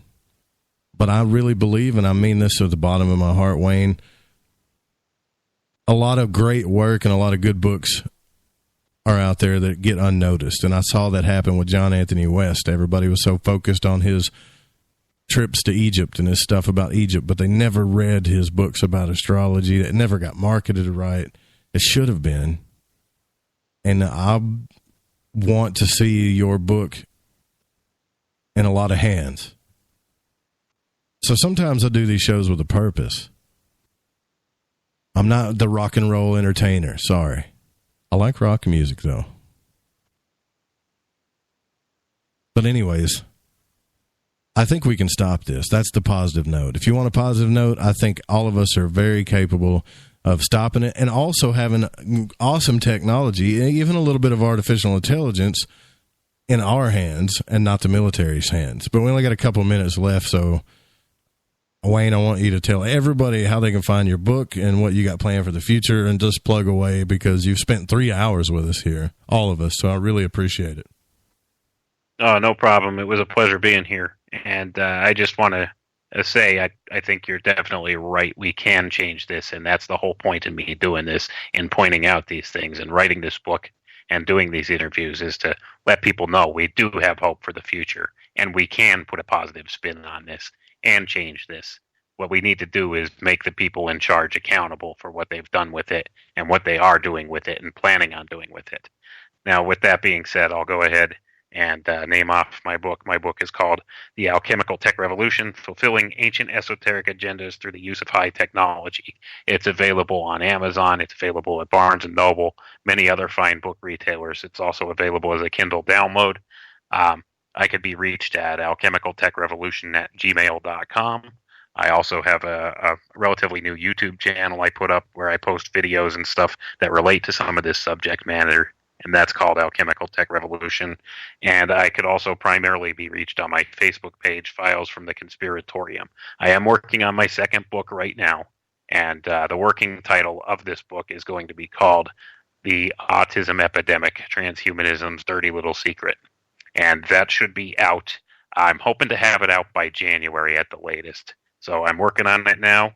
It's a lot of work, and it's a lot of effort put into it. So right. I hope people will check it out when I have it out. Thank you so much, Wayne McRoy Jr. We'll have you back on the show. It was awesome, guys. Don't forget this show is produced by the Fringe FM. It cannot be rebroadcast or syndicated without written permission. Music was by Chronox, Bundy, Kevin MacLeod, and Space Station. See you guys tomorrow night with Crystal Reed.